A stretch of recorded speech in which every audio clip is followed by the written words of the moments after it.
Hello everyone and welcome to the channel Law for Citizens. Before you get started, I'm going to give a quick introduction code of civil procedure law and then we will get into the discussion of the subject. This video mainly aims to create awareness about civil procedure law. So first we will discuss on the civil suits. What are the different types of suits available and in which jurisdiction they are going to cover. Second one will be on the appeals. So how appeals are going to be after the decree or judgment is made. And then we will discuss on the process of civil suits. What are the different processes like a pre-trial procedure, post-trial procedure, and the trial and pleading and everything we will discuss there. So next we will discuss on the pleading. How will you write a statement? How will you write a petition? And then we will move on to the judgments. So after the trial, what are the different judgments they are going to provide? Okay, and then what is the decree, what is the order? Okay, so all those things we will read here, and then we will go on to the execution part. So how the judgments are getting executed, and who will be executing it, which court will be taking care of execution, and then on the intermediary relief. So what is the intermediary relief for the accused? Right. So we will discuss that, and then we will look into the Limitation Act. So during which time we should appeal. So what is the duration of the limitation? We will discuss. Come, we will let's discuss. Towards the subject. Okay. So ஒரு introduction மாதிரி நான் கொடுக்குறேன். Okay, சிபிசினா என்னன்ட்டு. So சிபிசின்றது code of civil procedure. ஓகேங்களா? இந்த code of civil ப்ரொசீஜர்னா என்ன அப்படின்னு பார்த்தீங்கன்னா, இப்போ வந்து ஒரு சிவில் கேசஸ் இருக்கு இல்லையா, இந்த கேசஸ் நடக்கும்பொழுது என்னென்ன செயல்கள் செய்யணும், எப்படி எப்படிலாம் வந்து இதனுடைய விளைவுகள் போகும், யாருக்கிட்ட பேசணும், என்ன ப்ராசஸ் பண்ணணும், என்ன டாக்குமெண்ட்டு, ஓகே, யார் யாரெல்லாம் வரணும், யார் யாரெல்லாம் வந்து எக்ஸ்ட்ராவாக வர்றது, இதெல்லாம் வந்து இந்த ப்ராசஸ் ஃபுல்லாக வந்து இந்த சிபிசியில் இருக்குது. சரிங்களா? இப்போ நம்ம இந்த 5th செமஸ்டர் வந்து பார்த்தீங்கன்னா ஒரு மெயினான ஒரு செமஸ்டருங்க. ஆக்சுவலாக என்ன கேட்டிங்கன்னா, நம்ம கான்ஸ்டியூஷன் 1, 2 அடுத்து மெயினான சப்ஜெக்ட்ஸ் வந்து அந்த 5th செமஸ்டர் தான் இருக்குது. என்ன பார்த்தீங்கன்னா வந்து கிரிமினல் ப்ரொசீஜர் ஒன்று இருக்குது. கிரிமினல்லாம் வந்து ஒரு criminal it's a public event இல்லையா? ஸோ இதுனுடைய ப்ராசஸ் என்ன, ஒரு இன்வெஸ்டிகேஷன் ஸ்டார்ட் பண்ணுறதுலேருந்து இது எல்லாம் வந்து நம்ம என்னென்ன ப்ராசஸ் பண்ணணும், எப்படி ஃப்ரேம் பண்ணணும், எப்படி எஃப்ஐஆர் போடணும், யார் கம்ப்ளைண்ட்டு, பெயிலபிள், காக்னிசபிள் அஃபென்ஸா, நான் பெயிலபிள் அஃபென்ஸா, இதெல்லாம் வந்து ஒரு ப்ராசஸ் இருக்குது. அரெஸ்ட்டு, வாரண்ட்டு, ஓகே, இதுக்கெல்லாம் ஒரு ப்ராசஸ் இருக்குது. இது ப்ராசஸை பற்றி ஃபுல்லாக நம்ம படிக்கிறது தான் வந்து கிரிமினல் ப்ரொசீஜர். இப்போ அடுத்தது வந்து லா ஆஃப் எவிடன்ஸ்னு ஒன்று இருக்குது. ஒரு எவிடன்ஸை வந்து எப்படி வந்து கலெக்ட் பண்ணணும், எப்படி இருக்கணும், எந்த எவிடன்ஸ் வந்து ரிஜெக்ட் ஆகும், எந்த எவிடன்ஸ் அக்செப்ட் ஆகும், ஓகேங்களா, யார் எவிடன்ஸ் கொடுக்கலாம், type of evidence, witness, material, இதை மாதிரி வந்து டிஃப்ரெண்ட் டைப்ஸ் ஆஃப் எவிடன்சஸை படிக்கிறது தான் வந்து லா ஆஃப் எவிடன்ஸ். இது 2வது. 3வது பார்த்தீங்கன்னா லா ஆஃப் சிவில். சிவிலை பொறுத்த வரைக்கும் பார்த்தீங்கன்னா any type of cases including family cases, அப்புறம் வந்து தெஃப்ட்டு, ஒரு கான்ட்ராக்டு பிரீச்சு, அப்புறம் வந்து ஒரு பிஸ்னஸ் பண்ணுறோம் அதில் பிரீச்சு, இல்லைன்னா வந்து என்ன டைப் ஆஃப் சிவில், டார்ட் கூட வரும் அதில். ஓகே, ஆக்சிடென்ட் கேஸு, இது எல்லாமே வந்து சிவிலில் வரும். இந்த சிவில் வந்து ப்ரொசீஜர் வந்து நம்ம எப்படி நடத்துகிறோம், ஓகே, ஸ்டார்டிங்லேருந்து என்ன ஃபைல் போடணும், எப்படி கேஸ் போடணும், இதை பற்றி ஃபுல்லாக படிக்கிறது தான் வந்து சிபிசி. அதனால் வந்து இந்த 5th செமஸ்டரில் இருக்கிற இந்த 3 சப்ஜெக்ட் இருக்கு பாருங்க, இது ரொம்ப ரொம்ப ரொம்ப முக்கியமான சப்ஜெக்ட். சரிங்களா? ஸோ அதனால் வந்து இது கொஞ்சம் நான் வந்து எக்ஸாமுக்காக இதை மெயினாக படிக்கலை. ஓகே, நான் நாலேஜுக்காக படித்தேன். ஸோ அதனால் வந்து எல்லா சாப்டர்ஸும் அப்படின்னா என்ன அப்படின்றத நான் வந்து டச் பண்ணுறேன். சரிங்களா? ஏன்னா நான் இப்போ ஒரு கரண்ட்டாக ஒரு கேஸில் வந்து என்னோட தம்பிக்காக நான் க்ளோஸாக வந்து போயிட்டுருக்கேன். ஸோ அதனால் வந்து எனக்கு அதனுடைய ப்ரொசீஜர் எல்லாம் வந்து even I have the feeling of judgement, degree, இதெல்லாம் வந்து நம்ம எக்ஸ்பீரியன்ஸ் இருக்கிறதுனால அதை பேஸ் பண்ணியே உங்களுக்கு நான் சொல்கிறேன். என்னால் அப்படி கவனிங்க. ஓகேங்களா? ஸோ நீங்கள் புக் இருந்ததுன்னா புக்கை கையில் வச்சிங்க. So that I will mention the page numbers. I will also share the screen.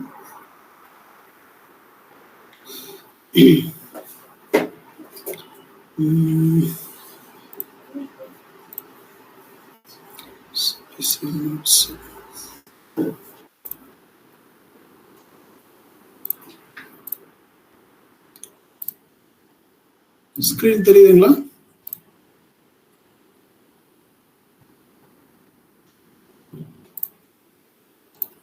Screen தெரியுதா? தெரியுது சார், தெரியுது. ஓகே. ஸோ இப்போ let start with nature and object of scheme. So இது வந்து என்னன்னு பார்த்தீங்கன்னா, this is a procedure for page number 1 எடுத்துங்க. Okay, nature, scope and scheme. Okay, civil அப்படின்னாலே வந்து இட்ஸ் ஃபார் பீப்புள், சரிங்களா? ஸோ சிவில்னுடைய ரைட்ஸு, அதனுடைய பிரீச்சஸ்ஸு, ரூல்ஸ் அண்ட் ஸ்டாண்டர்ட்ஸ் இதெல்லாம் வந்து சிவில் லிட்டிகேஷனில் வரும். Okay, enforcement of rights and liabilities இதெல்லாம் பார்த்தீங்கன்னா வந்து சிவில் ப்ரொசீஜரில் வரும். ஸோ இது வந்து 1908 வந்து இதை ப்ராப்பராக வந்து ஒரு ப்ரொசீஜர் பண்ணி கரெக்டாக வந்து நம்ம இன்ஸ்டிடியூட் பண்ணியிருக்காங்க, சரிங்களா? ஸோ இது வந்து இது நம்ம பார்த்தீங்கன்னா பேஜ் நம்பர் 2 158 செக்ஷன்ஸ். ஓகேங்களா? இங்கே இருக்கு பாருங்க, கீழே நோட்ஸ் வச்சுருக்கேன். ஸோ இட் ஹாஸ் நியர்லி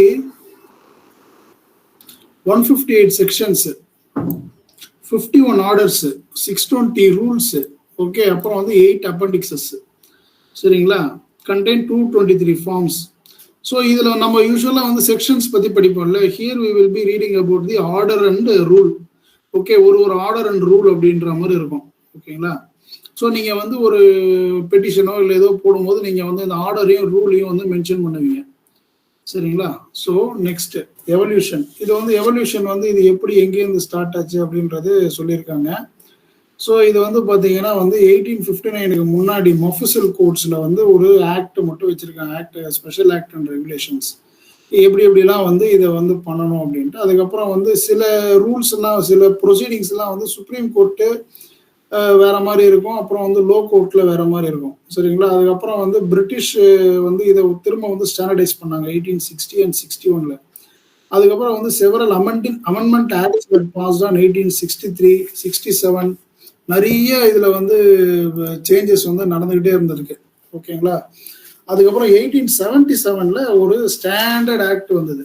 அதுக்கப்புறம் திரும்ப it was again amended for several times. அப்புறம் வந்து 1908 வந்து ஃபைனலாக வந்து கோட் ஆஃப் சிவில் ப்ரொசீஜர் அப்படின்றது வந்து எனாக்ட் ஆச்சு, விச் இஸ் ஆன் 21 March 1908. ஓகேங்களா? ஸோ இதில் வந்து என்னென்னலாம் இருக்குதுன்னு பார்த்தீங்கன்னா வந்து எப்படி சம்மன் இஷ்யூ பண்ணுறது, ரிட்டர்ன் ஸ்டேட்மெண்ட்டு, ஒரு ஸ்டேட்மெண்ட் எப்படி கொடுக்கறது, ஒரு ப்ளீடிங்ஸ் எப்படி போடுறது, ஓகே, டாக்குமெண்ட்ஸ் எப்படி, என்ன மாதிரியான டாக்குமெண்ட்ஸ் கொடுக்கணும், விட்னஸ் எப்படி எக்ஸாமின் பண்ணணும், ஜட்ஜ்மெண்ட் எப்படி எக்ஸிக்யூட் பண்ணணும், ஓகேங்களா, ஜட்ஜ்மெண்ட் எப்படி அப்பீல் பண்ணணும், இது வந்து ஒரு கமிஷனர் எப்படி அப்பாயிண்ட் பண்ணணும், இது எல்லாத்தையும் பற்றியும் வந்து விலாவரியாக பேசுறது தான் வந்து இந்த சிபிசி, சரிங்களா?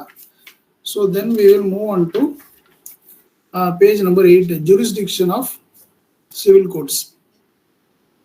ஸோ ஜூரிஸ்டிக்ஷன் அப்படின்ட்டு வரும்போது நம்ம வந்து மெயினாக வந்து பார்க்க வேண்டியது எந்த கோர்ட்டில் எதை அப்ளை பண்ணணும் அப்படின்றத நம்ம பார்க்கணும்.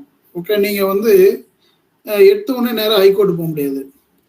அதே மாதிரி வந்து ஒரு கிரிமினல் கேஸ் எடுத்துட்டு ஃபேமிலி கோர்ட்டு போக முடியாது, இல்லை ஒரு ஃபேமிலி கோர்ட் எடுத்துட்டு போய் நம்ம சிவில் கோர்ட்டுக்கு போக முடியாது, இல்லை ஒரு கிரிமினல் கோர்ட்டுக்கு போக முடியாது. ஸோ எங்கே எதை வந்து போடணும் அப்படின்றத நம்ம வந்து ஜூரிஸ்டிக்ஷன் வந்து நமக்கு தெரியணும். ஸோ இதனுடைய இதுவை நான் வந்து ஒரு ஹெட்டிங்ஸையும் I will give you with example and I will take it, okay, so that you will understand. இப்போ வந்து பார்த்தீங்கன்னா so several type of jurisdictions are there. ஒன்று வந்து லோக்கல் ஜூரிஸ்டிக்ஷன். லோக்கல்னால் வந்து இப்போ நான் தாம்பரத்தில் இருக்கிறேன்னா தாம்பரம் கோர்ட்டு, பூந்தமல்லியில் இல்லைன்னா பூந்தமல்லி கோர்ட்டு, ஓகே. ஒரு சில மெயினான விஷயங்கள் நம்ம வந்து பண்ணணும் அப்படின்னா அதெல்லாம் வந்து ஹைகோர்ட்டு, கேம்பஸில் இருக்கிற லோயர் கோர்ட்டு, அப்புறம் வந்து ஹைகோர்ட்டு, அந்த மாதிரி நம்ம போகிற மாதிரி இருக்கும். அப்புறம் வந்து less than 1000, greater than 1000 amount எதனா ஒரு வழக்கு அந்த மாதிரி இருந்ததுன்னா வந்து அதுக்கு எந்தெந்த கோர்ட்டெல்லாம் போகணும், அந்த கோர்ட்டுக்கு போகணும். அப்புறம் வந்து கிரிமினலா இது எந்த கேஸ், அந்த சப்ஜெக்ட் மேட்டரை பொறுத்து you need to go to the specific court. அப்புறம் வந்து ஒரிஜினல் ஜூரிஸ்டிக்ஷன், அப்பீலேட் ஜூரிஸ்டிக்ஷன் அப்படின்னா வந்து நீங்கள் ஸ்டார்டிங்கில் எந்த கோர்ட்டுக்கு போகணும், அப்புறம் அப்பீல் பண்ணால் எந்த கோர்ட்டுக்கு போகணும், ஓகே. எடுத்த உடனே வந்து ஹைகோர்ட்டுக்கு போயிட முடியாது எல்லாத்துக்கும். அப்புறம் வந்து பார்த்தீங்கன்னா ஜென்ரல் கேசஸ்க்கெல்லாம் வந்து ஜென்ரல் கோர்ட் இருக்கு, ஸ்பெஷல் கோர்ட் இருக்கு, ஓகேங்களா. ஸோ அந்த மாதிரி வந்து பார்த்தீங்கன்னா முனிசிபல் கோர்ட்ஸ், சில சின்ன கோர்ட்டு, முனிசிபல் கோர்ட் இருக்கு, ஃபாரின் கோர்ட் இருக்கு.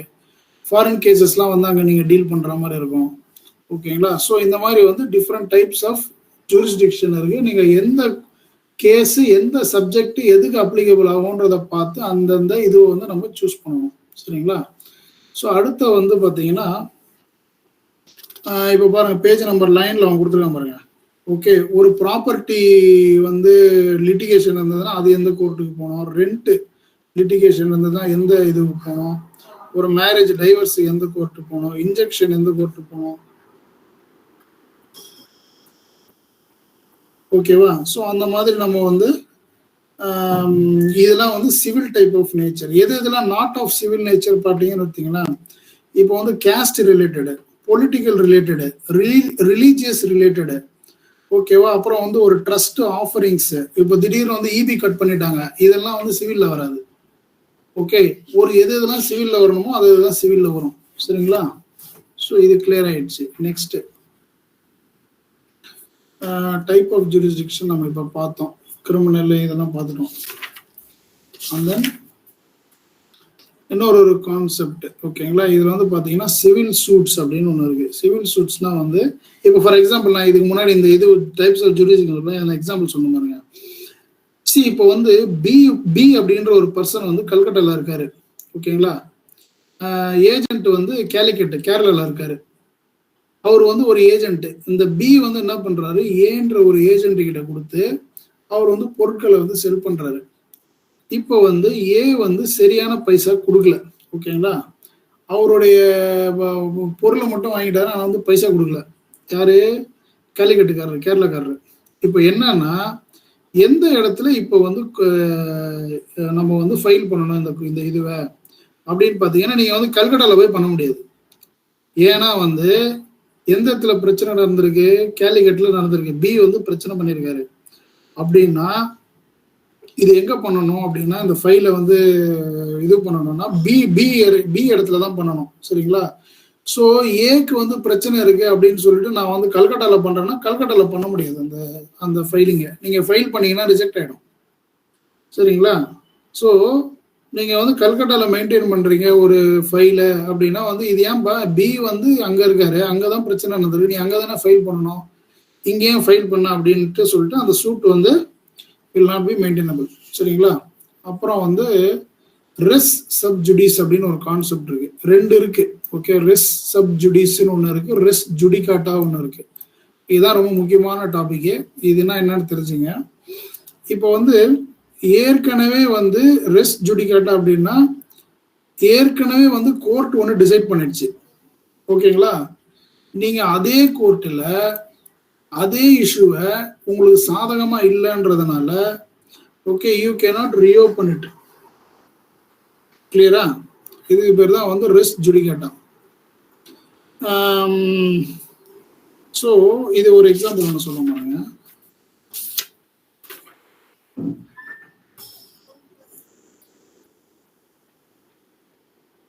ஸோ இப்போ வந்து ஏ வந்து ஒருத்தங்க வந்து மெயின்டெனன்ஸ் கேஸ் போட்டிருக்காங்க. எனக்கு வந்து சரி இப்போ வந்து ஃபார் எக்ஸாம்பிள் ஏ வந்து பிக்கு வந்து 10,000 ரூபாய் கடன் கொடுத்துருக்காரு. இப்போ கடன் கொடுத்துட்டு பி வந்து அதை திருப்பியே கொடுக்கலன்ன உடனே பி என்ன பண்றாரு, அதை திருப்பி கொடுக்காம இன்னும் ஏமாத்துறாரு. இவர் வந்து கோர்ட்டுக்கு போறாரு, ஃபைல் பண்றாங்க. ஸோ கோர்ட் என்ன சொல்றது, பி வந்து பைசா கொடுக்கணும்னு சொல்லிடுது. இப்போ பி வந்து இந்த டைம்ல வந்து ரொம்ப நொந்து போறாரு, அவர்கிட்ட பைசாவே இல்லை. இப்போ ஆக்சுவலா இல்லைன்ற பட்சத்துல பைசா கேட்கறாங்க. அப்படின்னா அதே கோர்ட்ல பி வந்து ஏ மேல கேஸ் போடக்கூடாது, ஓகேங்களா? ஏ என்ன பண்ணணும் அப்படின்னு சாரி பி என்ன பண்ணணும் அப்படின்னா பி வந்து அப்பீல் தான் பண்ணணும். பி வந்து அதே கேஸ் மேல கேஸ் போடக்கூடாது. That is called the res sub judice. நீங்க போட்டீங்கன்னா அது வந்து ரிஜெக்ட் ஆயிடும். சரிங்களா? ஸோ இதுதான் வந்து ரெஸ் சப் ஜுடிஸ்.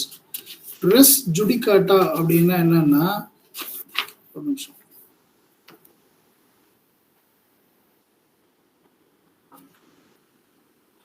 ரெஸ் ஜுடிகாட்டா அப்படின்னா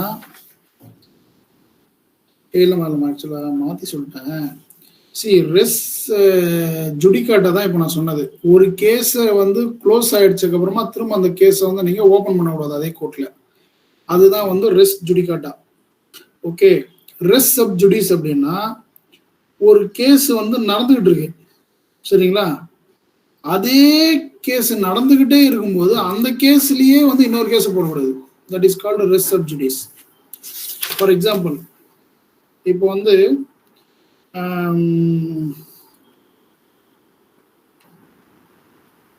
நான் முன்னாடி ஒரு எக்ஸாம்பிள் சொல்ல பார்த்தீங்களா, பி வந்து ஏ வந்து பி வந்து கல்கட்டால இருக்காரு, ஏ வந்து ஏஜென்ட் வந்து கேலிக்கட்ல இருக்காரு. ஓகே, இப்போ வந்து ஒரு சூட் வந்து ஏ வந்து பி வந்து ஏ மேல போடுறாரு, இந்த மாதிரி வந்து எனக்கு பைசா கொடுக்கல, பொருளை மட்டும் வாங்கிட்டாரு அப்படின்ட்டு. ஸோ இப்போ ஒரு கேஸ் நடந்துகிட்டே இருக்குது. ஓகே, பி வந்து ஏ மேல கேலிக்கட்ல நடந்துகிட்டே இருக்கு. அப்படி நடந்துகிட்டே இருக்கும்போது ஏ வந்து அதே விஷயம் சம்பந்தப்பட்டு பிக்கு மேல இன்னொரு ஒரு கேஸை போடக்கூடாது. கேஸ் நடந்துகிட்டு இருக்கும்போது, இது வந்து பிரசன்ட் டென்ஸ்ல இருக்கும்போது இன்னொரு கேஸை போடக்கூடாது. ரெஸ் ஜுடிகாட்டான்றது பாஸ்ட் டென்ஸ். அதாவது ஒரு கேஸ் போட்டதுக்கு அப்புறம் திரும்ப அந்த கேஸை ஓபன் பண்ணக்கூடாது. அப்பீல் வேணா பண்ணலாமே தவிர ஓபன் பண்ணக்கூடாது. இது ரெண்டுத்துக்கும் ஏதாவது வித்தியாசம்?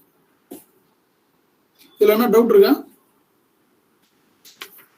ஏன்னா பின்னாடி வர வர உங்களுக்கு வந்து இது ரிலேட்டடா தான் வரும். ஓகே, ஸோ அப்புறம் வந்து பார்த்தீங்கன்னா பிளேஸ் ஆஃப் சூயிங். பிளேஸ் வந்து ரொம்ப முக்கியமானது. இப்போ நான் ஏற்கனவே ஒரு எக்ஸாம்பிள் சொன்னேன் இல்லையா, கல்கட்டாவில் ஒருத்தர் இருக்காரு, கேலிக்கட்டில் ஒருத்தர் இருக்காரு. எந்த பிளேஸ்ல வந்து நம்ம வந்து சூட் பண்ணணும்ன்றது ரொம்ப முக்கியம். இப்போ வந்து அந்த பிளேஸ் வந்து எதை பேஸ் பண்ணி வருது அப்படின்னா நேச்சர். ஃபர்ஸ்ட் வந்து கிரிமினல்னா வந்து கிரிமினல், சிவில்னா சிவில், ஃபேமிலினா ஃபேமிலி. ஓகே, அந்த மாதிரி வரும்.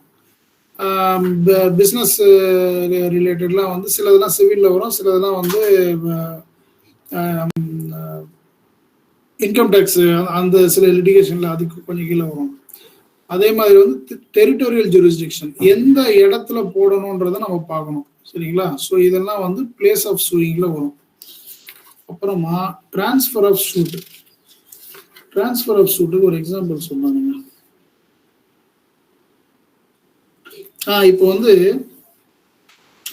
ஏ என்ன பண்றாரு, பி மேல ஒரு சூட் போடுறாரு. எனக்கு வந்து 10,000 ரூபா வந்து கடன் கொடுக்கணும் அப்படின்ட்டு சொல்லி பி மேல சூட் போடுறாரு. ஃபார் எக்ஸாம்பிள், ரெண்டு பேருமே வந்து மதுரையில் இருக்காங்கன்னு வச்சுங்க. ஓகே, சரி, மதுரையில் அரியலூர்ல இருக்காங்கன்னு வச்சுங்க.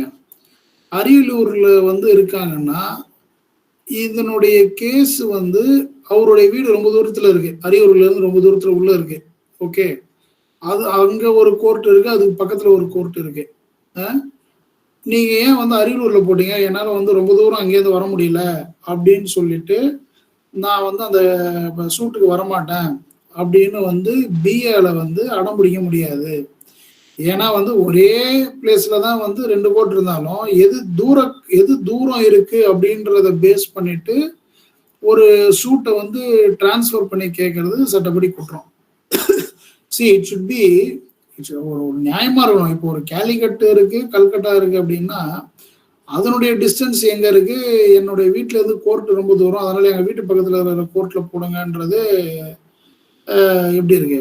ஸோ அதனால டிரான்ஸ்ஃபர் ஆஃப் சூட்ஸ் கூட பார்த்தீங்கன்னா மெயினா வந்து நம்ம பேஸ்ட் ஆன் தி கன்வீனியன்ஸ் போட முடியாது.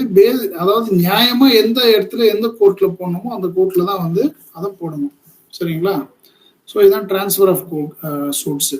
டிரான்ஸ்ஃபர் ஆஃப் சூட்ல பார்த்தீங்கன்னா it should have a sufficient ground. Okay, உண்மையான ரீசன் இருந்ததுன்னா அது வந்து sufficient ground. Based on that transfer can be done or it can be rejected. சரிங்களா?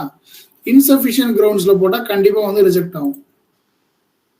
சரி, இப்போ அடுத்தது நம்ம அப்பீலுக்கு போகலாம். ஃபர்ஸ்ட் அப்பீல்னா இப்போ ஒரு கேஸ் நடக்குது. ஓகே,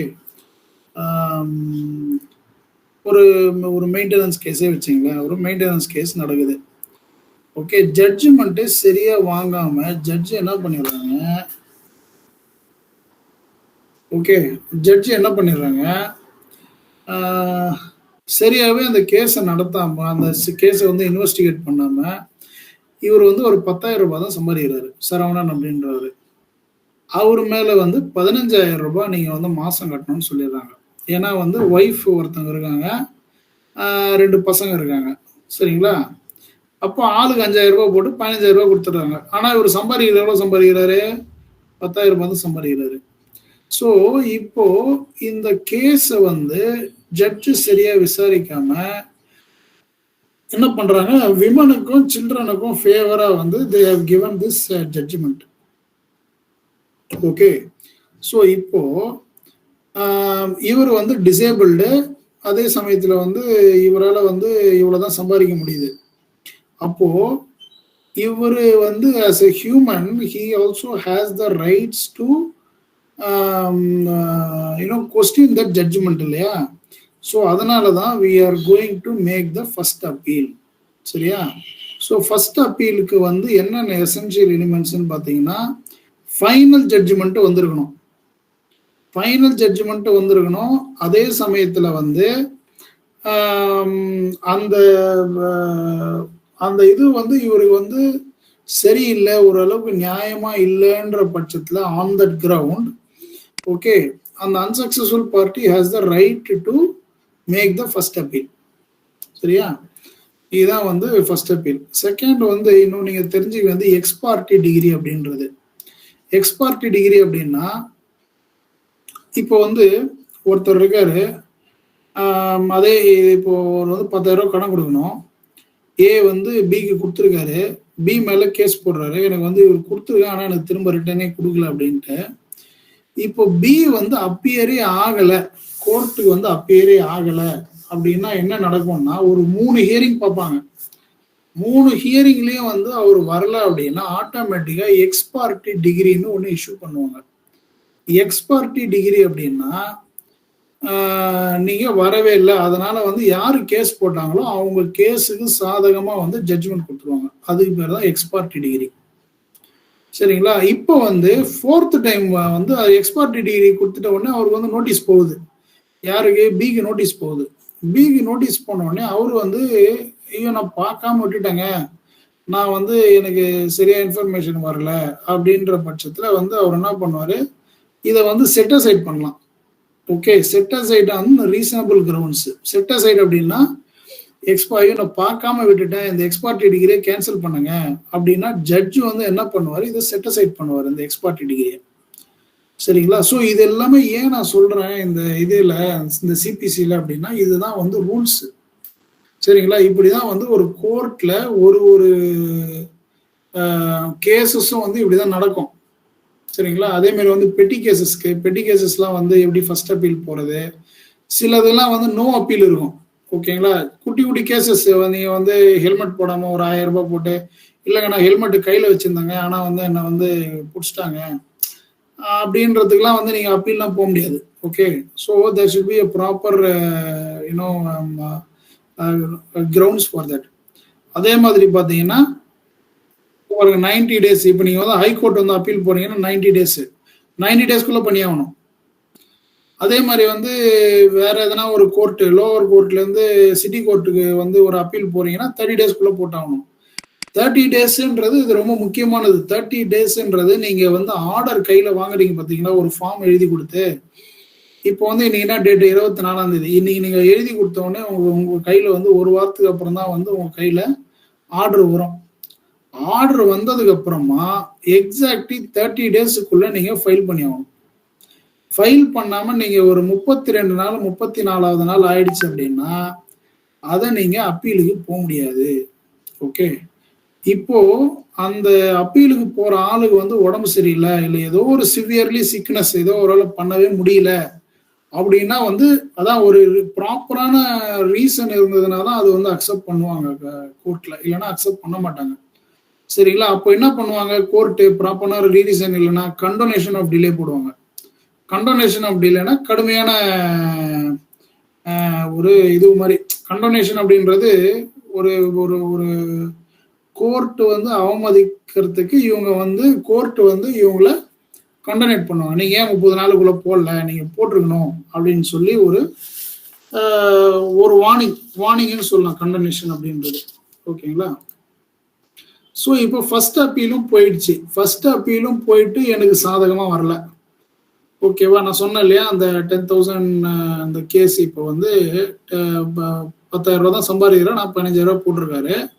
ஆனா இப்போ வந்து ஹைகோர்ட் என்ன பண்ணிருக்காங்க, 7,500 ரூபாய் குறைச்சிருக்காங்க அந்த மெயின்டெனன்ஸ். For example 7,500 குறைச்சிருக்காங்க. குறைச்சதுக்கு அப்புறமாவும் வந்து அவரால் எப்படி கட்ட முடியும்? 10,000 ரூபாய் சம்பாதிக்கிறாரு, 7,500 கட்ட முடியும்? அதுக்கு மேல கட்ட முடியாது.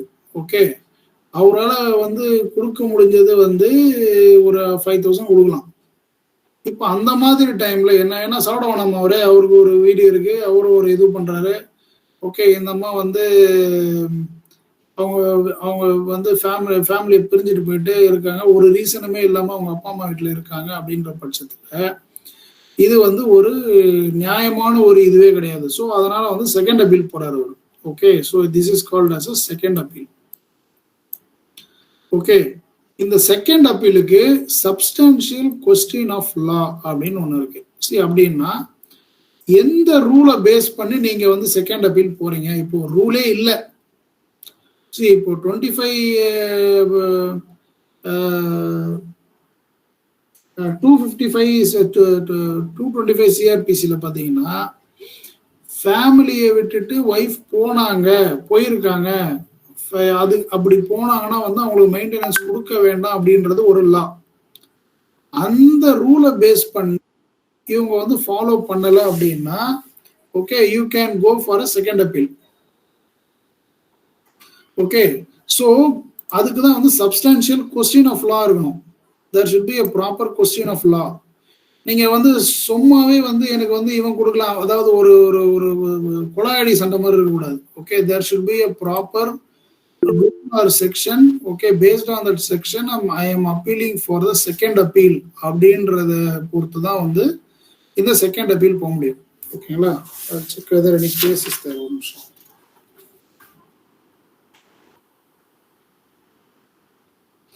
இப்போ வந்து ஏ வந்து ஒரு கோர்ட்ல வந்து சூட் போட்டிருக்காரு பி மேல. அப்போ அந்த சூட் வந்து டிஸ்மிஸ் ஆகுது. ஓகேவா?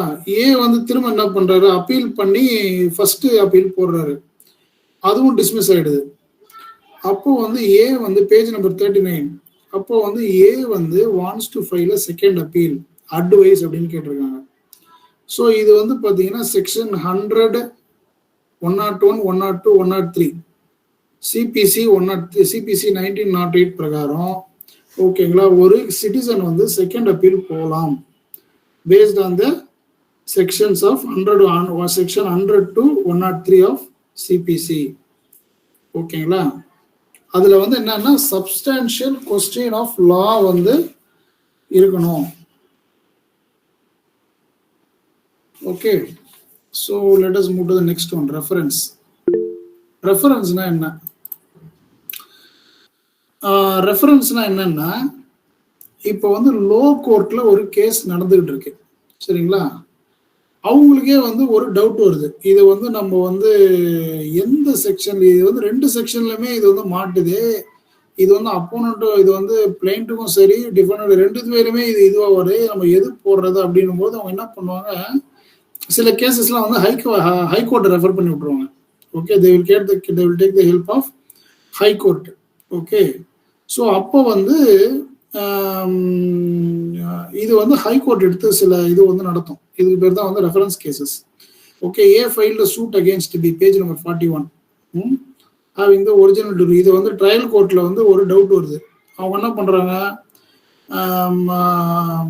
அப்போ கேட்குறாங்க problem, what is the option available for the court in getting clarification.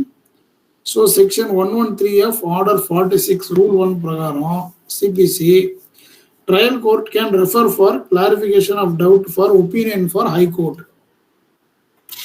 ஓகேங்களா? ஹை கோர்ட் கிட்ட ரெஃபரன்ஸ் கேட்கலாம், சரிங்களா? அடுத்தது ரெவியூன்னு வரும்போது என்ன அப்படின்னா, இப்போ நான் சொன்ன கேஸ் தான். இப்போ வந்து அந்த 10,000 15,000 எடுத்துக்கோங்க எக்ஸாம்பிள். ஓகே, ஸோ 10,000 தான் சம்பாதிக்கிறாரு, பட் ஆனால் 15,000 மந்த்லி பே பண்ணணும்னு சொல்லிட்டு ஜட்ஜ்மெண்ட் கொடுத்துட்டாங்க. ஓகே, ஆர்டர் கொடுத்துட்டாங்க. அப்போ இவரால் எப்படி கட்ட முடியும் அப்படின்ற பேச்சு வரும்போது நீங்க வந்து ரெவியூக்கே போகலாம். சேம் கோர்ட்ல you can go for a review. Okay, same court itself you can go for a review. So next வந்து ரிவிஷன். ரிவிஷன்னா என்ன? ஓகே, அப்படின்னு பார்த்தீங்கன்னா ரீரைட்டிங் ஆர் ரிவர்சிங். ஓகே, இப்போ ஒரு ஜட்ஜ்மெண்ட் வந்து கொடுக்குறாங்க. ஓகே, அந்த ஜட்ஜ்மெண்ட் வந்து ப்ராப்பரா இல்லை அப்படின்ற பட்சத்துல என்ன பண்ணலாம் அப்படின்னு பார்த்தீங்கன்னா, you can ask for a revision. Okay, என்ன கண்டிஷன்ஸ், எந்த கண்டிஷன்ஸ்ல நீங்க வந்து பண்ணலாம் அப்படின்னா, இது வந்து இங்க பாருங்க, இதுல நீங்க 2 விஷயம் பார்க்கணும். ஒண்ணு, அந்த கேஸ் வந்து அப்பீல் பண்ற மாதிரி இருக்கக்கூடாது. ஓகே, நீங்க வந்து அப்பீல் பண்றதுக்கு முன்னாடியே போறதுதான் ரிவிஷன். அந்த கோர்ட்லயே நீங்க வந்து ரிவிஷன் கேட்கலாம். சார், எனக்கு வந்து 10,000 ரூபா தான் நான் சம்பாதிக்கிறேன், ஆனா எனக்கு வந்து 15,000 ரூபா நீங்க போட்டிருக்கீங்க, எனக்கு இவ்வளவு கட்ட முடியாது, எனக்கு நீங்க வந்து ரிவிஷன் பண்ணி உங்களுடைய நான் வந்து கொடுக்க வேண்டிய அமௌண்ட்டை வந்து நீங்க ரிவிஷன் பண்ணுங்க அப்படின்னு சொல்லிட்டு அந்த கோர்ட்லயே கேட்கலாம். ஓகேங்களா? So there are chances that the same court may consider and you can revise the judgement of paying monthly maintenance fees. சரியா? ஸோ இது வந்து ரிவிஷன்.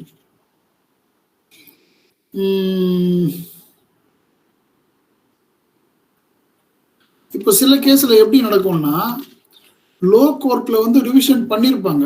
ஓகே, ரிவிஷன் பண்ணியும் பத்தல அப்படின்ற பட்சத்துல என்ன ஆகும் அப்படின்னா, பேஜ் நம்பர் 47 பாருங்க, டாக்ட்ரின் ஆஃப் மர்ஜர்.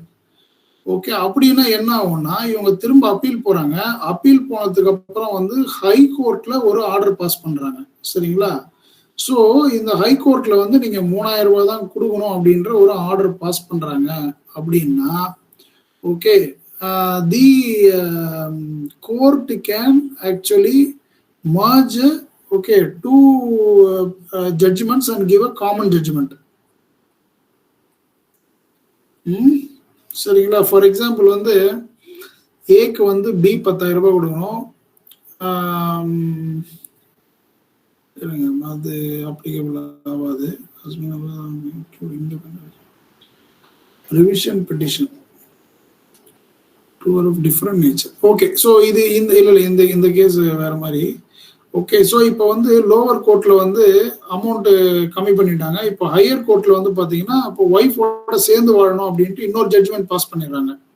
ஓகே, 2 ஒரே கேஸ் தான், ஆனா வேற வேற ஜட்ஜ்மெண்ட் பாஸ் பண்ணும்போது டாக்ட்ரின் ஆஃப் மர்ஜர் என்ன பண்ணும் அப்படின்னா, இந்த 2த்தையுமே ஜாயின் பண்ணி அவங்களுக்கு வந்து ஒரு காமன் தீர்ப்பா வழங்கிடும். லோவர் கோர்ட்ல என்ன சொன்னாங்க, ரிவிஷன் பண்ணி உங்களுக்கு அமௌண்ட்டை கட் பண்ணாங்க. ஹை கோர்ட்ல என்ன பண்ணாங்க, அதே மாதிரி வந்து ஃபேமிலியில வந்து அந்த 2 குழந்தைங்களை வந்து யாராவது ஒரு குழந்தைங்க வந்து சேர்ந்து வாழணும் அப்படின்ட்டு அவங்க ஆர்டர் போட்டாங்க. ஸோ ஃபைனலா வந்து மர்ஜ் பண்ணி அந்த இது எப்படி வரும் அப்படின்னா, அமௌண்ட்டும் கம்மியாயிடும், அட் த சேம் டைம் வந்து ஒரு குழந்தை வந்து இவங்களோட வாழ்ற மாதிரி ஒரு சட்டம் உருவாயிடும். சரி, ஒரு ஜட்ஜ்மெண்ட் வந்துடும். So that is the doctrine of merger. இது வரைக்கும் எதனா டவுட் இருக்கா அனிபிரசாத்? சார் சொல்லுங்க. அதாவது நீங்க appeal, first appeal, second appeal சொன்னீங்கல்ல? ஆமா. இந்த செகண்ட் அப்பீல் டைரக்டா நம்ம ஹை கோர்ட் போலாமா, இல்ல ஃபர்ஸ்ட் அப்பீல் பண்ணி தான் செகண்ட் போகணுமா? ஃபர்ஸ்ட் அப்பீல் பண்ணிட்டு தான் போகணும். இல்லையே, அதுல நீங்க ரெண்டு பாயிண்ட்ஸ் வேற சொன்னீங்களே, அந்த கொஸ்டின் ஆஃப் ஃபேக்டும் கொஸ்டின் ஆஃப் லாவும் இருக்குல்ல? ஆமா. அப்ப கொஸ்டின் ஆஃப் லா இருக்கும்போது டைரக்டா கூட நம்ம செகண்ட் அப்பீல் பண்ணலாம் இல்ல ஹை கோர்ட்ல? நீங்க ஃபர்ஸ்ட் அப்பீல் பண்ணாம எப்படி நீங்க செகண்ட் அப்பீல் பண்ணுவீங்க? ஃபர்ஸ்ட் அப்பீல் பண்ணி ஜட்ஜ்மெண்ட் வரணும் சார். கொஸ்டின் ஆஃப் லாங்கிறப்போ கொஸ்டின் ஆஃப் இல்ல நான் சொல்றது கேளுங்க. அதாவது ஃபர்ஸ்ட் அப்பீல்ங்கிறது ஹையர் கோர்ட், அதாவது இப்ப லோயர் கோர்ட்டுக்கு நெக்ஸ்ட் ஹையர் கோர்ட்ல தான் நம்ம ஃபர்ஸ்ட் அப்பீல் போடுவோம். கரெக்ட். செகண்ட் அப்பீல்ங்கிறது, அதாவது ஃபர்ஸ்ட் அப்பீல் போடுறதுக்கு கொஸ்டின் ஆஃப் லாவும் இல்ல கொஸ்டின் ஆஃப் ஃபேக்டும் இருந்தா ஃபர்ஸ்ட் அப்பீல் போலாம். இப்ப டைரக்டா சப்ஸ்டான்ஷியல் கொஸ்டின் ஆஃப் லாங்கிறப்போ, அதாவது நம்ம போடக்கூடிய கோர்ட்டோட அடுத்த ஹையர் ஸ்டேஜ் போகும்போது அவங்களால அந்த சொல்யூஷன் கொடுக்க முடியாது. அதனால second appeal direct to high court. Question of law சொல்றாங்கல்ல, சப்ஸ்டான்ஷியல் கொஸ்டின் ஆஃப் லான்னு சொல்றாங்க. இல்ல சப்ஸ்டான்ஷியல் கொஸ்டின் ஆஃப் லா அப்படிங்கிற ஒரு விஷயம் வரும்போது டைரக்டா செகண்ட் அப்பீல் கூட போடலாம் இல்ல? முடியாதா? நான் அதுதான் சொல்றேன். இங்க பாருங்க, நீங்க ஃபர்ஸ்ட் அப்பீலையும் ஹை கோர்ட்டையும் கன்ஃபியூஸ் பண்ணிடுறீங்க. அதாவது என்னன்னா, ஃபர்ஸ்ட் அப்பீல் வந்து ஹையர் கோர்ட், நீங்க ஃபர்ஸ்ட் அப்பீலே ஹை கோர்ட்ல போடலாம். It is not a matter of high court. Sir, அது போடணும்னா அந்த கண்டிஷன் இதுதானே சொல்றாங்க. Question of law, question of fact, 2 condition சொல்றாங்கல்ல. Normal question of law, normal question of ஃபேக்ட்னா நீங்க ஃபர்ஸ்ட் அப்பீல் போலாம். சப்ஸ்டான்ஷியல் கொஸ்டின் ஆஃப் லாங்கிறப்போ ஃபர்ஸ்ட் அப்பீல் அதுக்கு அப்ளிகபிள் ஆகாது, செகண்ட் அப்பீல் தானே போகணும். ஒரு நிமிஷம். சி ஃபர்ஸ்ட் அப்பீல் செகண்ட் அப்பீல்னா இப்போ ஒரு ஜட்ஜ்மெண்ட் வந்ததுக்கு அப்புறமா எனக்கு ப்ராப்ளம் இருக்கு ஓகே அப்படின்னா எனக்கு அது செட் ஆகல, அது வந்து ஜட்ஜ்மெண்ட்டே கரெக்டா கொடுக்கல அப்படின்னா நீங்க ஃபர்ஸ்ட் அப்பீல் தான் போகணும், டைரக்டா செகண்ட் அப்பீல் போக முடியாது. ஏன் நான் சொல்றேன்னா ஓகேங்களா, கண்டிஷன்ஸ் பாருங்க இங்கே குத்துருவோம் பாருங்க. Second appeal conditions, first appeal போயிட்டு நீங்க வந்து சாட்டிஸ்ஃபை ஆகலைன்னா மட்டும்தான் நீங்க வந்து செகண்ட் அப்பீலுக்கு போகணும்.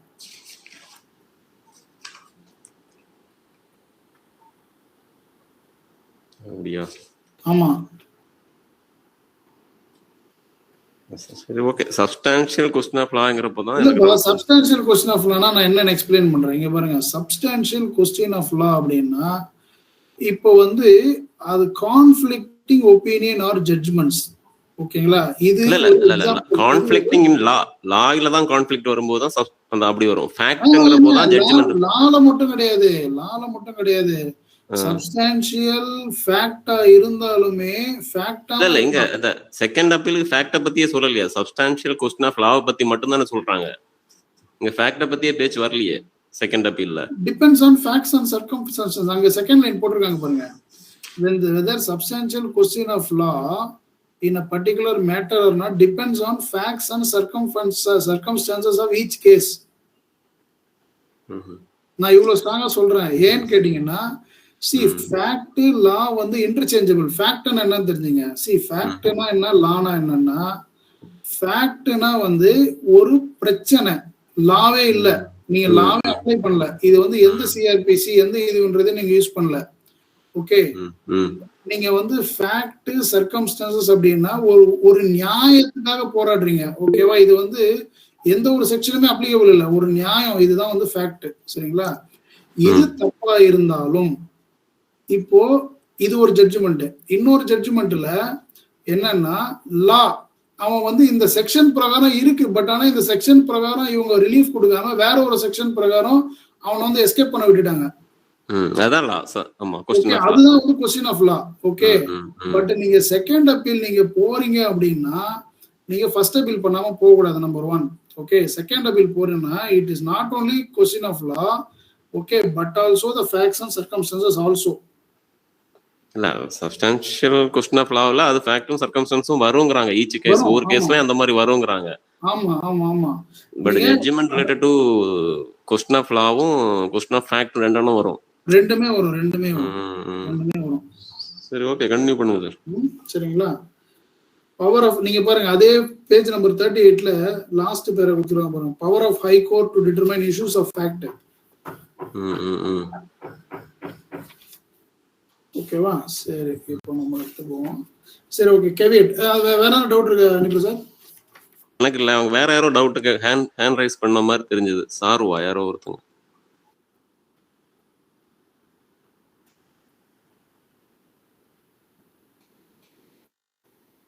ஓகே சரி நம்ம நெக்ஸ்ட் போயிடலாம். சரி இன்னொன்னு கேவியட் அப்படின்னா என்னன்னா வந்து ஒரு அவேர்னஸ் வந்து கொடுக்கறது. அதாவது நான் வந்து உன் மேல வந்து கேஸ் போட போறேன் அப்படின்னு சொல்லிட்டு முன்னாடியே வந்து அவனுக்கு ஒரு இன்ஸ்ட்ரக்ஷன் கொடுக்கறது பேர் கேவியட் ஓகே. கேவியட்னுடைய மீனிங் என்னன்னு பாத்தீங்கன்னா பிவேர், நாய்கள் ஜாக்கிரதை நம்ம போடுறோம் இல்லையா, ஒரு இன்ஃபர்மேஷன் கொடுக்குறோம் இல்லையா. அதே மாதிரி வந்து ஒருத்தங்க மேல நம்ம கேஸ் போட போறோம் அப்படின்னா முன்னாடியே வந்து ஒரு அந்த வக்கீல் வந்து he can send out just ஒரு வக்கீல் நோட்டீஸ் மாதிரி ஒன்று அனுப்பலாம். இந்த மாதிரி வந்து ஒரு ஸ்டார்டிங்ல நான் போட போறேன், நீங்க வந்து இந்த மாதிரி வாங்க பேசுறதுக்கு அப்படின்ற மாதிரி ஒரு இது போடலாம் okay. So that is called caveat.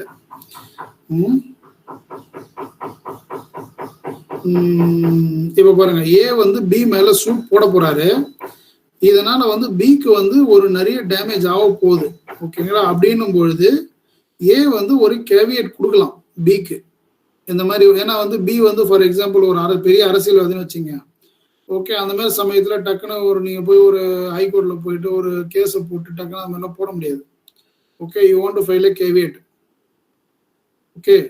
Caveat கொடுத்து 90 டேஸுக்கு நீங்க வந்து அந்த லாஸ்ட் 50ல கொடுத்துற time limit. Caveat launch in the subsection shall remain in force after expiry of 90 days. 90 டேஸ்க்கு ஓவர் ஆச்சுன்னா கேவியட் மேபி ரிமூவ்டு. ஓகேங்களா? ஸோ நீங்கள் வந்து கேவியட்ல வந்து நீங்கள் என்னென்னலாம் மென்ஷன் பண்ணணுன்றதான் கொடுத்துருக்குறாங்க கேவியட் ரெஜிஸ்டரில். ஓகே. அப்புறம் வந்து இன்ஹரண்ட் பவர் ஆஃப் கோர்ட்ஸ். இது என்ன அப்படின்னா வந்து கோர்ட்டினுடைய பவரை பற்றி என்ன சொல்கிறாங்க. இதில் வந்து ஒரு சின்ன எக்ஸாம்பிள் சொல்லியிருக்காங்க. நான் வந்து கோர்ட் ஃபீஸே கட்டாமல் வந்து நான் வந்து இன்னொருத்தங்க மேலே கேஸ் கொடுக்குறேன் அப்படின்னா இது வந்து கோர்ட் வந்து என்ன பண்ணும் அப்படின்னு ஒரு கேள்வி இருக்கு. பேஜ் நம்பர் 53 கீழே. ஓகே, அதுக்கு என்ன சொல்றாங்க பாருங்க. Page number 1 section 157 of CPC. இந்த மாதிரி வந்து இது since you are abusing the process of கோர்ட்டை இது வந்து ஆக்சுவலாக வந்து ரிஜெக்ட் பண்ணிடுவாங்க. நீங்கள் கோர்ட் ஃபீ கட்டல. இந்த மாதிரி வந்து நிறைய விஷயங்கள் இருக்கு. நீங்கள் வந்து கோர்ட்டை வந்து இது பண்ணலை அப்படின்னா court has certain powers. Okay, to take an action against the specific plaintiff or defendant. Okay, அடுத்து வந்து cause of action. Cause of action is a very important point. see, cause of action அப்படின்னா நீங்க ஒருத்தங்க மேல case போடுறீங்க அப்படின்னா ஏதோ அவன் காஸ் பண்ணியிருக்கான், இல்ல ஒரு ஆக்ஷன் பண்ணியிருக்கான், இல்ல வந்து ஒரு இன்டென்ஷனோட வந்து ஏதோ ஒரு காஸ் ஆஃப் ஆக்ஷன் பண்ணதுனாலதான் வந்து you are actually filing a suit. Okay, that is called a cause of action. So cause of ஆக்ஷனுக்கு இதை வந்து based on the cause of action you will be filing the suit under specific court. அதை நம்ம பார்த்தோம். சரிங்களா? இப்போ வந்து அதுல பாருங்களேன், ஜாயிண்டர் அப்படின்னு ஒரு பாயிண்ட் சொல்றோம். ஜாயிண்டர் அப்படின்னா அதாவது காஸ் ஆஃப் ஆக்ஷனுக்கு ஜாயிண்டர் அப்படின்னா ஜாயிண்ட். இப்போ ஃபார் எக்ஸாம்பிள் இந்த பேஜ் நம்பர் 56 பாருங்களேன். அதாவது ஏ வந்து சிம்லால இருக்காரு. ஓகேங்களா? பி வந்து கல்கட்டால இருக்காரு, சி வந்து டெல்லியில இருக்காரு. ஏ, பி அண்ட் சி என்ன பண்றாங்க டுகெதர் அட் பெனாரஸ்.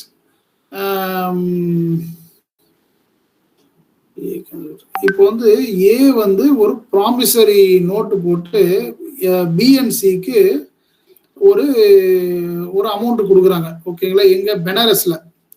ஏ சிம்லால இருக்காரு, பி கல்கட்டால, சி டெல்லியில இருக்காரு. இதனுடைய ப்ராமிசரி நோட் எக்ஸிக்யூட் ஆகிற இடம் பெனாரஸ். ஓகேங்களா? இங்க வந்து ஏ வந்து எந்த பிளேஸ்ல இப்போ வந்து சூட் வந்து ஃபைல் பண்ணுவாரு அப்படின்னு பாத்தீங்கன்னா, ஓகே, இது கோர்ஸ் ஆஃப் ஆக்ஷன் நடந்திருக்கு இல்லையா? இப்போ A can sue either at Simla, A உடைய பிளேஸ் சிம்லா. ஓகேங்களா? அப்படி இல்லைன்னா எந்த இடத்துல வந்து இது நடந்திருக்கு, பெனாரஸ்ல நடந்திருக்கு. ஓகே, ஸோ இதனால வந்து நீங்க பெனாரஸ் கோர்ட்ல நீங்க இதை வந்து போடலாம். ஓகே, ஸோ ஜாயிண்டர் அப்படின்னா வந்து இந்த பி அண்ட் சி மேலேயும் போடலாம். நீங்க பி அண்ட் சியும் சேர்ந்து தான் வந்து இந்த ப்ராமிசரி நோட் பண்ணாங்க அப்படின்னா பி அண்ட் சி மேலேயும் சேர்ந்து போடலாம். ஓகே, இப்போ பி கிட்ட பைசாவே இல்லை, ஆனா சி கிட்ட வந்து ஒரு சர்டன் அட்டாச்மெண்ட் இருக்கு. அதாவது அவர் ஏதோ ஒரு லேண்டோ இல்லை ஏதோ கையில் வச்சிருக்காரு, பேங்க்ல ஏதோ அமௌண்ட் வச்சிருக்காருன்னா நீங்க வந்து அவர்கிட்ட இருந்து சேர்ந்து வாங்கலாம். ஓகே, பி கிட்ட இல்லைனாலும் சியோட சேர்த்து வாங்கலாம். இதுதான் வந்து ஜாயிண்டர் ஆக்ஷன். மிஸ் ஜாயிண்டர் அப்படின்னு ஒன்று இருக்கு. அடுத்தது மிஸ் ஜாயிண்டர் ஆஃப் ஆக்ஷன் அப்படின்னா ராங்ஃபுல், அதாவது சம்மந்தமே இருக்க மாட்டான், பேட் மேட்ச். அதாவது நம்ம வந்து அவனை வந்து சேர்த்தே வைக்க முடியாது. ஃபார் எக்ஸாம்பிள் இப்போ வந்து பாத்தீங்கன்னா ஏ வந்து பிக்கு இப்போ 58 பேஜ் நம்பர். ஏ வந்து பிக்கு என்ன பண்ணியிருக்கான், இயர்லி ரெண்ட் வந்து 75,200 கொடுத்துருக்காப்புல. ஓகேங்களா? Yearly rent. ஆனா ரெண்ட் வந்து 2005, 2006, 2007க்கு ரெண்ட் வந்து கொடுக்கல. ஆனா ஏ என்ன பண்றாரு, 2006ல தான் 6ல எனக்கு கொடுக்கலன்னு சொல்லிட்டு 2006ல கொடுக்கல அப்படின்னு சொல்லிட்டு அவர் வந்து கேஸ் போடுறாரு. அதாவது 3 வருஷமும் கொடுக்கல, 2005, 2006, 2007லயும் கொடுக்கல. ஆனா கேஸ் போடுறது 2006ல எனக்கு வந்து காசு கொடுக்கலன்னு போடுறாரு. ஓகே, போட்டுட்டு ஜெயிக்கவும் ஜெயிச்சிடுறாரு. அப்புறம் வந்து 2005க்கும் 7க்கும் எனக்கு பைசா கொடுக்கலன்னு திரும்ப ஒரு கேஸ் போடுறாரு. அந்த மாதிரி போட முடியாது. ஓகேங்களா? It is a misjoinder. நீங்க போடும்போதே ஃபுல்லா நீங்க போட்டுடணும். அதான் நான் சொன்ன பாருங்க, அந்த ரெஸ் ஜுடிகாட்டா சொன்ன பார்த்தீங்களா, ஒரு கேஸே க்ளோஸ் ஆயிடுச்சுன்னா அந்த கேஸை நீங்க திரும்ப ஓபன் பண்ணக்கூடாது. ஓகே, அது ஒரு முக்கியமான பாயிண்ட். அப்புறம் வந்து joinder and misjoinder of parties. Joinder and misjoinder அப்படின்னா இப்போ நம்ம வந்து முன்னாடி காஸ் ஆஃப் ஆக்ஷனுக்கு தான் ஜாயிண்டர் அண்ட் மிஸ்ஜாயிண்டர் பண்ணோம். ஓகே, இது வந்து joinder and misjoinder of parties. For example நம்ம அதே மாதிரி அந்த இது போவோம், பேஜ் நம்பர் 61. ஓகே, அந்த ப்ராப்ளம் பாருங்களேன். இப்போ வந்து பி வந்து ஒரு லாரி வச்சிருக்காரு, சி வந்து ஒரு கார் வச்சிருக்காரு. ரெண்டு பேரும் வந்து இடிச்சிட்டாங்க. இடிச்சிட்ட உடனே ஏ அப்படின்ற ஒருத்தர் வந்து நடந்து போயிட்டு இருக்கான் பக்கத்துல போன உடனே சியினுடைய, அதாவது பி வந்து லாரி வந்து காரை இடிச்ச உடனே ஏ பக்கத்துல போயிட்டு இருக்கிற ஏ வந்து டேமேஜ் ஆயிடுச்சு, அவனுடைய ஏதோ கால ஏதோ டேமேஜ் ஆயிடுச்சு. இப்போ அப்படி இருக்கும்போது ஏ வந்து யாரு மேல கேஸ போடணும்? ஓகே, இப்பதான் வந்து இந்த ஜாயிண்டர் வருது. ஓகே, ஜாயிண்டர் அப்படின்னா ஜாயிண்டா போடலாமா, இல்லைன்னா வந்து பி மேலேயோ இல்லைன்னா சி மேலேயோ மட்டும் போடலாமா? இப்போ அப்படி நம்ம பார்த்தோம் அப்படின்னா, இப்போ ஒரு வக்கீல் எப்படி திங்க் பண்ணுவாங்கன்னா, யாருக்கிட்ட ஃபர்ஸ்ட் இன்சூரன்ஸ் இருக்கு, ஓகே, யாரு வந்து பெரிய அமௌண்ட்டை வந்து கொடுக்க முடியும் அப்படின்னா வக்கீல் யோசிப்பாரு. ஓகே, இப்போ வந்து பி வந்து ஓரளவுக்கு நல்ல பணப்பார்ட்டி அப்படின்னா வந்து பியினுடைய மேல கேஸை போட்டு கூட பண்ணலாம். ஓகே, இல்லை வந்து சி வந்து இன்சூரன்ஸும் வச்சிடல. ஓகே, ஏன்னா நீங்க இன்சூரன்ஸும் போய் கிளைம் பண்ண முடியாது, அவன் வந்து அவ்வளோ ஒரு அவனே வந்து ஒரு இக்கட்டான ஒரு சூழ்நிலை இருக்கான் அப்படின்னா அவனுடைய ஸ்டடி பண்ணிட்டு சி மேல போடலாமான்றதை யோசிப்பாங்க. ஓகே, அப்படியும் இல்லையா, ரெண்டு பேருமே வந்து ஈக்குவலா இருக்கிறாங்களா அப்படின்னா நீங்க வந்து பியும் சியும் மேலேயே கூட அந்த கேஸை போடலாம். ஓகே, நீங்க வந்து எய்தர் ஜாயின் பண்றீங்களா அந்த பார்ட்டிஸ் மேல, இப்படி எல்லாம் வந்து ஒரு வக்கீல் திங்க் பண்ணி அவங்க மேல வந்து கேஸ் போடலாம். Okay, that is joinder of parties. Misjoinder of parties அப்படின்னா அதே ஆப்போசிட், எவனை வந்து சேர்க்கக்கூடாது. ஓகே, மிஸ்ஜாயிண்டர் வந்து எவன் தேவையில்லையோ அந்த இடத்துல வந்து அவனை சேர்க்கக்கூடாது. ஓகே, அவன் தான் வந்து மிஸ்ஜாயிண்டர். ஓகே, இப்போ வந்து ஏ வந்து ஒருத்தர் வந்து வாடகைக்கு விட்டுருக்காரு. ஓகே, பியும் வந்து அந்த பிளேஸ்க்கு வந்து இது என்னோட ஓனர்ஷிப்னு சொல்லிட்டு அந்த இது பண்ணிட்டு இருக்காரு அப்படின்னா டெனன்ட் என்ன பண்ணுவான் பாவம்? ஓகே, டெனன்ட் மேல எதனா கேஸ் போட முடியுமா? டெனன்ட் மேல கேஸ் போட முடியாது. ஸோ அவனை வந்து அந்த கேஸ்ல இருந்து நம்ம நவுத்தி வச்சிடணும். அதுதான் வந்து மிஸ்ஜாயிண்டர் ஆஃப் பார்ட்டிஸ். அப்புறம் வந்து representative suit. Okay, representative suit அப்படின்னா என்னன்னா, இப்போ ஒரு அந்த யூனியன் கார்பைடு இது கேஸ் ஒன்று நம்ம படிச்சோம்ல, அந்த ஓஎன்ஜிசி அந்த பாய்சனஸ் கேஸ் வந்து இது பண்ணுச்சு இல்லையா. ஸோ ஆக்சுவலாக பார்த்தீங்கன்னா வந்து மக்கள் தான் வந்து அடிப்பட்டாங்க. ஓகே, மக்கள் யாராவது ஒருத்தங்க கேஸ் போட்டாங்கன்னா வந்து அந்த அளவுக்கு அது பவர்ஃபுல்லாக இருக்காது. அப்போ வந்து கவர்மெண்ட் ஆஃப் இந்தியாவே வந்து யூனியன் ஆஃப் இந்தியாவே வந்து அந்த அந்த பேர்னா அந்த கம்பெனி மேல வந்து இது போட்டுச்சு. ஓகே, ஸோ இப்போ வந்து கவர்மெண்ட்டே வந்து அந்த கேஸை ரெப்ரசன்ட் பண்ணி அவங்களுக்கு வந்து எல்லா காம்பன்சேஷனும் வாங்கி கொடுத்தது. Okay, so government is representing the people in that case. So that is called representative suits. Okay, அடுத்தது வந்து reliefs and claims and reliefs. இது ஆக்சுவலா எல்லாமே இம்பார்ட்டன்ட் பாயிண்ட்டுங்க. நீங்க வந்து ஒரு வக்கீல் ஆகணும் அப்படின்னா இந்த விஷயங்களை தெரியாம நீங்க வந்து வக்கீல் ஆக முடியாது. ஓகேங்களா, ஏன்னா நீங்க ஒரு கேஸ் நீங்க திங்க் பண்ணணும் அப்படின்னாலே இது எப்படி இந்த கேஸை நீங்க வந்து போட்டு எப்படி ஜெயிப்பீங்கன்றத ஃபர்ஸ்ட் திங்க் பண்ணணும். யாரை சேர்க்கணும், யாரை சேர்க்கக்கூடாது, எந்த ஆக்ஷனை சேர்க்கணும், எந்த ஆக்ஷனை சேர்க்கக்கூடாது, அப்புறம் வந்து எப்படி அப்பீல் போகணும், எப்படி அப்பீல் போகக்கூடாது. ஓகே, ஸோ இது எல்லாமே வந்து நீங்க திங்க் பண்ணும்போது தான் வந்து you will get a clear idea. So இதுக்கு உங்களுக்கு இந்த ப்ரொசீடிங்ஸ் ப்ராசஸ் இதெல்லாம் தெரிஞ்சாதான் உங்களால வந்து ஜெயிக்க முடியும் கேஸை. Okay, so and then claims and reliefs. Claims and ரிலீவ்ஸ்னா என்னன்னா, நீங்க வந்து ஒரு பார்ஷியல் கிளைம் போட்டீங்கன்னா உங்களுக்கு பார்ஷியல் ஜட்ஜ்மெண்ட் தான் வரும். இப்போ நான் சொன்ன பார்த்தீங்களா, அந்த 2006, 7, 8 வந்து காசு கொடுக்கல, ஆனால் வந்து 2007 மட்டும்தான் அவங்க வந்து ஜட்ஜ்மெண்ட் அவங்க வந்து கிளைம் போட்டிருக்காங்கன்னா அதுக்கு மட்டும்தான் வரும் ஜட்ஜ்மெண்ட், மீதி எதுவும் வராது. So that is called claims and relieve. ஃபுல்லாக அதுதான் வந்து போடும்போதே வந்து ஃபுல்லாக கிளைண்ட் அண்டர்ஸ்டாண்ட் பண்ணிட்டு நம்ம வந்து அந்த இது போடணும், கேஸை போடணும். ஓகே, அடுத்தது வந்து ப்ரொஃபார்மா டிபெண்டன்ட். ப்ரொஃபார்மா டிபெண்டன்ட் அப்படின்னா வந்து See, இது வந்து பாத்தீங்கன்னா he is not directly involved in dispute, okay, but included for procedural reasons. அப்படின்னா என்னன்னா, இப்போ ஒரு இடம் வந்து ஏக்கு சொந்தம், ஓகே, பிக்கு வந்து என்ன சொல்றான், அது எனக்கும் சொந்தம் அப்படின்றான்.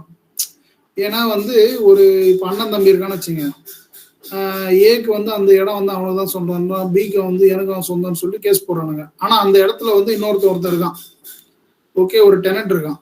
அப்போ அந்த டெனண்ட்டை வந்து இவன் வந்து டார்ச்சர் பண்றாங்க அப்படின்னா, அது வந்து நீ காலி பண்ணுன்னு சொல்றது, அது பண்ணுன்னு சொல்றது, ஓகே, இதுதான் வந்து ப்ரொஃபார்மா டிஃபெண்டன்ட். ஓகே, அவங்க வந்து அவங்க இருக்கிற அந்த பேசிஸ்ல அந்த டைம்ல வந்து என்ன ப்ராப்ளம் ஆகுது, இவங்களை வந்து இந்த டிஃபெண்டன்ட்டை வந்து நம்ம இன்க்ளூட் பண்ணலாமா இந்த கேஸுக்கு, வேணாமா அப்படின்றத நம்ம வந்து இது பண்ணணும். ஏன்னா அந்த அந்த டெனண்ட்டுக்காரனை வச்சுதான் அந்த டெனண்ட்டினுடைய வாடகை வந்து இவன் 10-15 வருஷமா வாங்கிட்டு இருக்கான் அப்படின்னா ஆட்டோமேட்டிக்கா வந்து அது வந்து ஏக்கு தான் சொந்தம். ஓகே, ஏன்னா வந்து 10-20 இயர்ஸா வந்து அந்த இடத்த வந்து அவன் வாங்கிட்டு அவங்ககிட்ட இருந்து ரெசிப்டோ இல்லைன்னா வந்து இதுவோ வாங்கிட்டு இருக்கான் இல்லையா. ஸோ ஆட்டோமேட்டிக்கா வந்து he is a proforma dependent.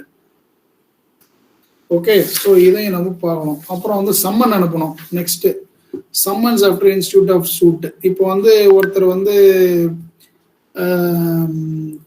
வாங்கிட்டு ஒருத்தர் ஓடி போயிட்டாரு, ஒருத்தர் ஏதோ ஒரு காசை ஏமாத்திட்டு, ஒரு 50,000 ரூபாய் காசை ஏமாத்திட்டு ஓடி போயிட்டாரு அப்படின்னா அவங்களுக்கு வந்து அவங்களோட அட்ரஸ் தெரிஞ்சது அப்படின்னா அவங்களுக்கு வந்து சம்மன் இஷ்யூ பண்ணுவாங்க. ஓகே, சம்மன் இஷ்யூ பண்ண பிறகு okay he has to appear in person. Okay, அப்படி இல்லை அப்படின்னா அவனுக்கு வந்து வாரண்ட் அனுப்புவாங்க. இது பாருங்க, சர்வீஸ் ஆஃப் சம்மன் பாருங்க, யாராருக்கு அனுப்புவாங்க, பிளைன்டிஃப் சர்வீஸ் பை கோர்ட் யாராருக்கு அனுப்புவாங்க அப்படின்னா வந்து யார் வந்து அதுல வந்து சம்மந்தப்பட்டிருக்காங்களோ அவங்களுக்கு சம்மன் அனுப்பிட்டு அவங்க வரலை அப்படின்னா அவங்களுக்கு வந்து நெக்ஸ்ட் வாரண்ட் அனுப்புவாங்க. ஓகே, சம்மன் வந்து I think there is some 25 days time இருக்குன்னு நினைக்கிறேன். அதுக்குள்ள கோர்ட்டுக்கு வரலன்னா அடுத்து வந்து வாரண்ட். ஓகே, ஸோ அதே மாதிரி சம்மன் டு விட்னஸ். இப்போ ஒருத்தவங்க வந்து விட்னஸ் பண்ணியிருக்காங்க ஒரு இஷ்யூவை அப்படின்னா வந்து அந்த விட்னஸும் வந்து அவங்களுக்கு சம்மன் அனுப்புவாங்க, நீங்கள் வரணும், ஏன்னா நீங்கள் தான் மெயினான witness. Okay, you need to come on this particular இந்த ஒரு 15 நாளைக்குள்ள வாங்க அப்படின்னு சொல்லி கோர்ட் வந்து சம்மன் அனுப்பும். அப்போ வந்து அந்த விட்னஸ் கொஞ்சம் வயசானவங்க அப்படின்னா அவங்களாம் எப்படி வர்றது, ஓகே, அப்படின்னா வந்து அதெல்லாம் நிறைய இருக்கு. ஓகே, இப்போ அவங்களால வர முடியல, பட் ஆனால் வந்து பட் தே ஆர் இன்வால்வ் அப்படின்னா வந்து இவங்களே கூட யாருன்னா ஆள் அனுப்புவாங்க, கோர்ட்ல இருந்தே கூட யாருன்னா ஆள் அனுப்புவாங்க. ஓகே, இல்லைன்னா வந்து அவங்க வர்றதுக்கு வந்து கோர்ட் எதனா எக்ஸ்பென்சஸ் பண்ணணும் அப்படின்னா அதுவும் வந்து வாங்கி கொடுப்பாங்க. ஸோ இதெல்லாம் இருக்கு. Okay, summon of witness of parties. அப்புறம் next will go into pleadings. ப்ளீடிங்ஸ்னா என்ன அப்படின்னா இது வந்து ஒரு முக்கியமான டாபிக். ப்ளீடிங்ஸ்னா என்னன்னா கிளைம். இப்போ நான் வந்து எனக்கு வந்து நான் சொன்னேன் இல்லையா, ஃபர்ஸ்ட் கேஸ் நம்ம பார்த்துட்டு இருந்தோம் பாருங்க, எங்களுக்கு வந்து ஒரு மெயின்டெனன்ஸ் ஒரு 25,000 ரூபா வேணும் அப்படின்னு சொல்லிட்டு ஒய்ஃப் வந்து ஹஸ்பண்ட் மேலே போடுறாங்க. Okay, so first thing what she will do, she will be writing a pleading. ப்ளீடிங்னா ஒரு ரிட்டன், ஒரு ஃபார்மல் ஸ்டேட்மெண்ட். ஓகே, என்ன பண்ணுவாங்க அவங்க வந்து they will be writing it to the court. இந்த மாதிரி வந்து I am suffering from this problem. Okay, so you need to இந்த மாதிரி வந்து இவங்க எனக்கு காம்பன்சேஷன் கொடுக்கணும் அப்படின்னு சொல்லிட்டு ஒரு ரிட்டர்ன் ஸ்டேட்மெண்ட் வந்து அனுப்புவாங்க. அதுக்கெல்லாம் ஒரு ஃபார்மேட் இருக்கு. ஓகே, எதுக்கு எந்தெந்த ஃபார்மேட் இருக்கு அப்படின்றதெல்லாம் வந்து நம்ம பார்க்கணும். Okay, so this is order 6 and rule 1.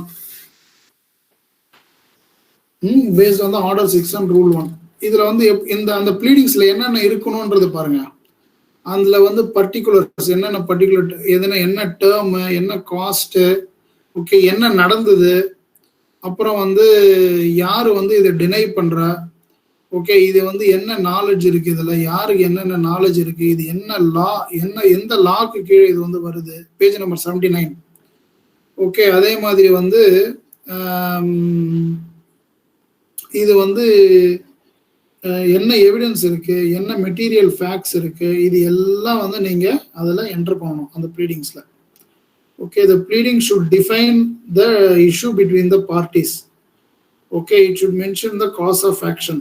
இது எல்லாம் நீங்க போட்டுட்டு ஒரு லெட்டரா ஒரு பெட்டிஷனா நீங்க வந்து கிரியேட் பண்ணி நீங்க வந்து கோர்ட்ல சப்மிட் பண்ணணும். சரிங்களா? அப்படி பண்ணதுக்கு அப்புறம் தான் இன்னும் அந்த கோர்ட்ல வந்து நீங்க கோர்ட் ஃபீஸ்லாம் ப்ராப்பரா நான் கட்டியிருக்கேன் அப்படின்றதுல அது மென்ஷன் பண்ணிட்டீங்கன்னா கோர்ட் வந்து அந்த அந்த ப்ளீடிங்கை அந்த அது பிளைண்ட்னுவாங்க. பிளைண்ட்ன்றது it's a statement of claim. Okay, அதுக்கு வந்து ஒரு நம்பர் கொடுப்பாங்க. என்ன நம்பர் அப்படின்னு பார்த்தீங்கன்னா, இப்போ நீங்க 2024ல ஒரு கேஸ் போடுறீங்கன்னு வச்சுங்க. அந்த 2024ல இது மெயின்டெனன்ஸ் கேஸ்னா வந்து இந்த கோர்ட்டில் இது வந்து 473 அப்படின்னா உங்களது வந்து 474 வருது அப்படின்னா 474/2024 அப்படின்னு ஒரு நம்பரிங் வந்து உங்களுக்கு கொடுப்பாங்க. நீங்க ஃபைல் பண்ணீங்க அப்படின்னா ஃபர்ஸ்ட் திங் ஃபைல் பண்ணதுக்கு அப்புறமா அந்த நம்பரை வச்சுதான் நீங்க எல்லாமே நீங்க ஸ்டேட்டஸ் இந்த கேஸினுடைய ஸ்டேட்டஸ் ப்ராக்ரஸ் என்ன ஆகுது என்ன பண்ணுதுன்றதை நீங்க வந்து பார்க்கலாம். சரிங்களா? சில நாங்கள் வந்து ஒரு கேஸ் ஒன்று போட்டோம். அதாவது நீங்கள் வந்து குழந்தைங்களை எங்களுக்கு கொடுங்க ஓகே அப்படின்னு நாங்கள் வந்து ஒரு கேஸ் போடும்போது அதை வந்து ரிஜெக்ட் பண்ணிட்டாங்க. ரீசன் என்ன அப்படின்னா, ஏற்கனவே வந்து ரெஸ்டிடியூஷன் மெயின்டெனன்ஸ் கேஸ் ரன் ஆகிட்டு இருக்கு. இதுக்கு மேலே வந்து நீங்கள் மெயின்டெனன்ஸ் கேஸும் போட்டிருக்கீங்க. இதுக்கு மேலே வந்து நீங்கள் குழந்தைங்களையும் கேட்குறீங்க அப்படின்னா ஏற்கனவே 2 கேஸ் ஓடிட்டு இருக்கும்போது நீங்கள் இன்னொரு கேஸை போட முடியாதுன்னு சொல்லிட்டு அந்த கேஸே வந்து ரிஜெக்ட் ஆயிடுச்சு. ஸோ அந்த கேஸ் நம்பர் ஆகல. ஓகே, ஸோ வந்து கேசஸ் எல்லாம் ரிஜெக்ட் ஆகுதுன்னு பாருங்க பேஜ் நம்பர் 83ல. Okay, where the plaint is not filed, டூப்ளிகேட்டா இது பண்ணா இதுவாகும். அப்புறம் வந்து ஸ்டாம்பே சரியா பண்ணலை, insufficiently stamped. Okay, cause of action நீங்க சரியாவே போடலை. நீங்க என்னன்னே போடாம எனக்கு வந்து ஒரு 50,000 ரூபாய் கொடுங்க அப்படின்னு மொட்டையை போட முடியாது. Okay, you need to mention the cause of action. Okay, அப்புறம் வந்து கரெக்டான வேல்யூவேஷன் அவங்க வந்து ஒரு தடவை செக் பண்ணுவாங்க. நீங்கள் கரெக்டாக அந்த இதுவெல்லாம் ஃபாலோ பண்ணிருக்கீங்களா, ரூல்ஸ்லாம் ஃபாலோ பண்ணிருக்கீங்களா. அப்புறம் வந்து பேர்டு பை எனி லாவே இல்லாமல் ஏதோ ஒரு ஒரு எந்த ஒரு செக்ஷனுக்கு கீழேயுமே வந்து இது வரல அப்படின்னா அந்த இதுவும் ரிஜெக்ட் ஆகிடும். அதாவது எதனாவது ஒரு செக்ஷன்ல வரணுமா அவரோடதா ஒரு இது இந்த செக்ஷன்ல இந்த பிரச்சனை இருக்கு அப்படி ஏதோ ஒரு செக்ஷன்ல வந்து அதை நீங்க வந்து மேப் பண்ணி கொடுத்தீங்க அப்படின்னா தான் அது வந்து ஃபைல் ஆகும். ஓகே, அதுக்கு தான் that is why public are coming to lawyers. Okay, to facilitate the proceedings. ஓகேங்களா? ஸோ இது ஒன்று. அப்புறம் வந்து இப்போ இவரு போட்டார். இப்போ நான் வந்து ஒரு பிளைண்ட் நான் வந்து ஒரு இது பேர்னா நான் தான் வந்து பிளான்டிஃப் அடிப்பட்டவன். ஓகே, நான் வந்து ஒரு ஃபைல் போட்டு நான் வந்து ஒரு கேஸ் போட்டிருக்கேன். இப்போ நெக்ஸ்ட் ஸ்டெப் டிஃபெண்டன்ட் என்ன பண்ணணும்? Page number 86. டிஃபெண்டன்ட் என்ன பண்ணணும்னா அவன் வந்து கோர்ட்டுக்கே வரல அப்படின்னா ஆட்டோமேட்டிக்கா வந்து கேஸ் யாரு போட்டாங்களோ அவங்க சைடு வந்து எக்ஸ்பார்ட்டி டிகிரி வந்து ஜெயிச்சிருவாங்க. ஓகே, ஸோ அதனால கேஸ் வந்த பிறகு இம்மீடியட்டா வித்தின் 60 டேஸ்க்குள்ள இந்த கேஸ் போட்டாங்க பார்த்தீங்களா அவங்க வந்து கவுண்டர் பண்ணணும். இந்த மாதிரி வந்து இல்லை இது என்னோட ப்ராப்ளம் இல்லை நான் வந்து இருக்கு பட் ஆனால் வந்து என்னால் இவ்வளோதான் கொடுக்க முடியும், இவ்வளோதான் வந்து நியாயமாக நான் கொடுக்கணும் அப்படின்னு சொல்லிட்டு ஒரு கவுண்டர் பண்ணணும். ஓகே, கவுண்டர் போட்டதுக்கு அப்புறம் தான் கேஸ் வந்து நடக்க ஆரம்பிக்கும். ஓகே, ஸோ இது ஒரு இது. அப்புறம் வந்து செட் ஆஃப் அப்படின்னா பாருங்க. செட் ஆஃப் அப்படின்னா இப்போ வந்து ஏ வந்து பிக்கு 50,000 ரூபாய் கொடுத்துருக்காரு, பி வந்து 50,000 ரூபாய் கொடுக்கல. ஆனா வந்து முன்னாடி ஒரு சமயம் என்ன பண்ணிருக்காரு, பி வந்து ஏக்கு வந்து 30,000 ரூபாய் கொடுத்துருக்காரு. ஸோ அப்படின்னா இப்போ ஏக்கு எவ்வளவு கொடுக்கணும்? ஏ வந்து பிக்கு 50,000 ரூபாய் கொடுத்துருக்காரு, பி வந்து ஏக்கு முன்னாடி எப்பயோ ஒரு தடவை 20,000 ரூபாய் கொடுத்துருக்காரு. அப்படின்னா வந்து பி ஆக்சுவலா எவ்வளவு கொடுக்கணும்னு பாத்தீங்கன்னா மிச்சம் 20,000 ரூபாய் தான் கொடுக்கணும். பேஜ் நம்பர் 93 அந்த கேஸ் இருக்கு பாருங்க. மீதி வந்து 20,000 ரூபாய் கொடுத்தா போதும். Okay, that is called as a set off. Okay, so counter அது வந்து கவுண்டர் கிளைம் மூலமா அது வந்து நம்ம இது பண்ணலாம். So X is claiming 100. Okay, இப்போ பாருங்க y இஸ் கிளைமிங் 60. அப்படின்னா ரிமைனிங் வந்து 40 செட்டில் பண்ணால் போதும் அந்த கவுண்டர் கிளைம் போட்டு. ஓகே, இவங்க வந்து கவுண்டர் போடணும். கவுண்டர் போட்டால் தான் வந்து அந்த கோர்ட்டில் வந்து அந்த ப்ரொசீடிங்ஸ் எடுத்துப்பாங்க, இல்லைனா வந்து எடுத்துக்க மாட்டாங்க. கவுண்டர் கிளைம் வந்து less than 8 weeks டைம் கொடுத்துருக்காங்க. So next is interrogatories. Interrogatories அப்படின்னா இப்போ வந்து ஒரு கொஸ்டின்ஸ் இப்போ வந்து ஏக்கிட்டேருந்து வந்து பி வந்து 50,000 ரூபாய் வாங்கியிருக்காரு. ஓகே, வாங்கியிருக்கீங்களா அப்படின்றது ஒரு கொஸ்டின். இதுக்கு வந்து பி வந்து பதில் சொல்லணும். ஆமா வாங்கியிருக்கேன், வாங்கலை, எதனா ஒன்று சொல்லணுமா சொல்லக்கூடாதா? ஓகே, ஸோ இல்லைன்னா வந்து அப்பியரே ஆகலை அப்படின்னா அது வேற மாதிரி போயிடும். அப்பியர் ஆனால் அது வேற மாதிரி போகும். அவன் சொல்ற இன்ட்ராகேட்டரி கொஸ்டினை வச்சு வேற மாதிரி போகும். ஓகே, ஸோ இப்போ வந்து அவன் என்ன சொல்றான், இல்லை நான் வந்து ஏற்கனவே வந்து ஒரு 20,000 ரூபாய் கொடுத்துருக்கேன், இல்லை 30,000 ரூபாய் கொடுத்துருக்கேன் அப்படின்னா, ஓகே, அதுக்கு அது இன்ட்ராகேட்டரிஸ் அப்படின்னா வந்து they want to reply to the pinpointed questions. Okay, so and there can also be an objections to answer. நான் வந்து ஆன்சர் பண்ணாலும் பண்ணலாம், பண்ணாமலும் இருக்கலாம். Okay, it is based on certain rules.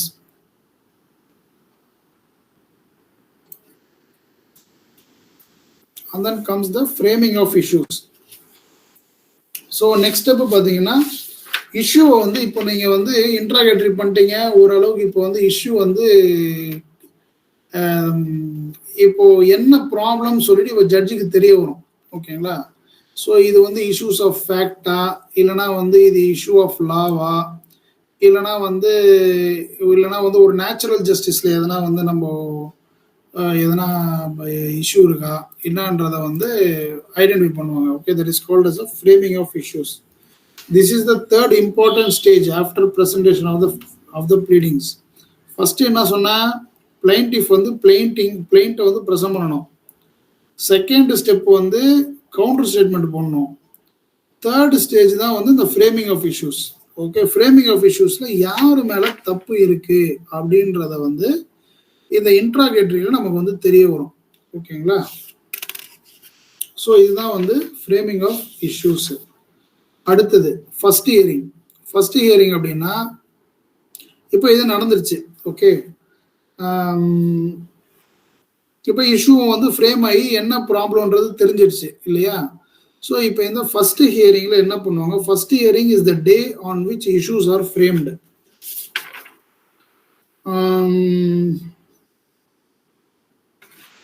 Okay, இது ஆக்சுவலா ஸோ ஃபர்ஸ்ட் ஹியரிங்ல வந்து 2 பேருமே வரணும்.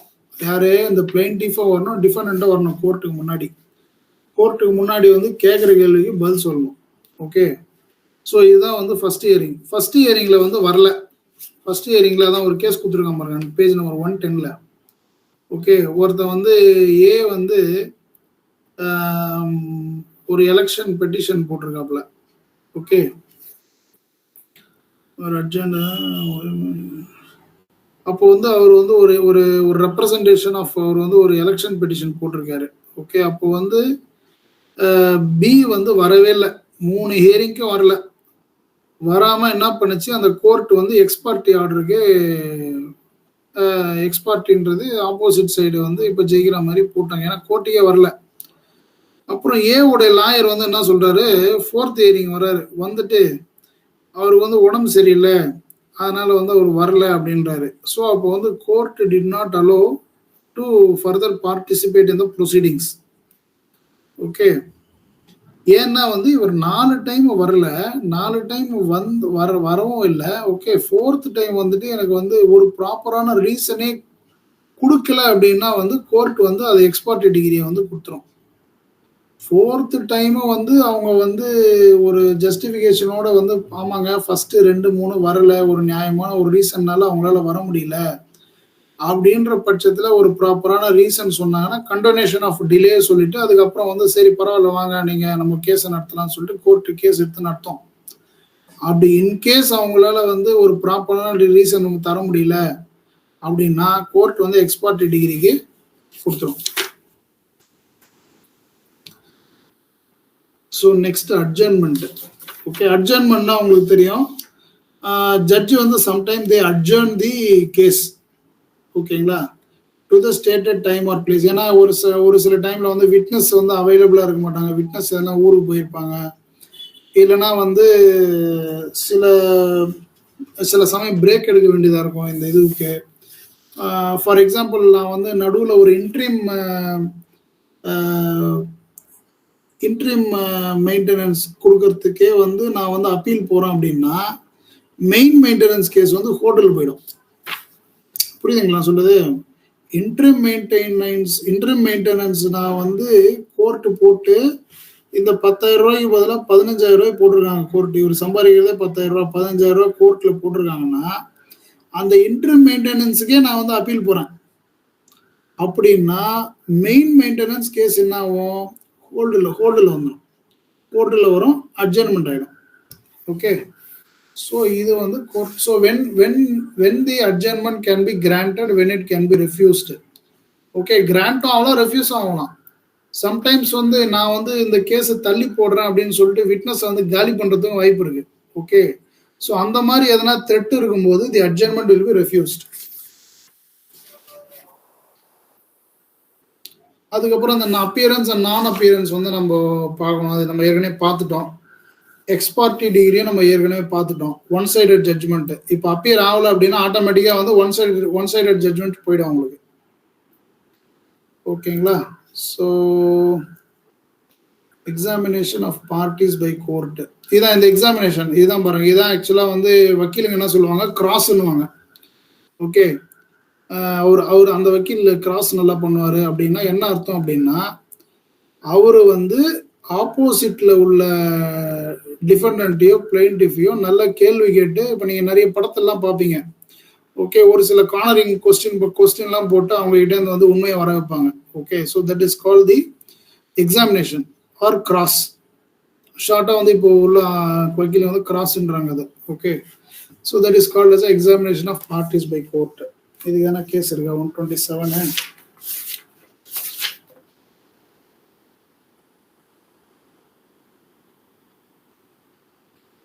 இல்லை மோஸ்ட்லி இந்த செட்டர் சைடு தான் போட்டுருக்காங்க கேஸ், பெருசாக ஒன்றும் இல்லை. சரி, அட்மிஷன் அப்படின்னா வந்து அக்செப்டன்ஸ். இப்போ வந்து ஏ வந்து பி கிட்டேருந்து வந்து ஒரு 50,000 ரூபா திருடிட்டு போயிட்டான் அப்படின்னா பியை வந்து எங்கேயோ சம்மன் கொடுத்து வாரண்ட்டு கொடுத்து பிடிச்சின்னு வந்துட்டாங்க கோர்ட்டில் வந்து அவங்ககிட்ட கேட்குறாங்க, ஓகே நீ வந்து திருடினடா அவங்ககிட்ட அப்படின்னு கேட்குறாங்க. அவன் வந்து ஆமாம் அப்படின்னு சொன்னால் that is called as an admission. Okay, அதுக்கு வந்து அந்த அட்மிஷன் பண்ணதுக்கு அப்புறமா வந்து what are all the judgements அப்படி அதெல்லாம் வந்து பார்த்து இது பண்ணும். So admission is just nothing but the acceptance of the cross. Okay, இது வரைக்கும் நம்ம ஸ்டாப் பண்ணுவோம். எதனா டவுட்ஸ் இருக்கா இது வரைக்கும்?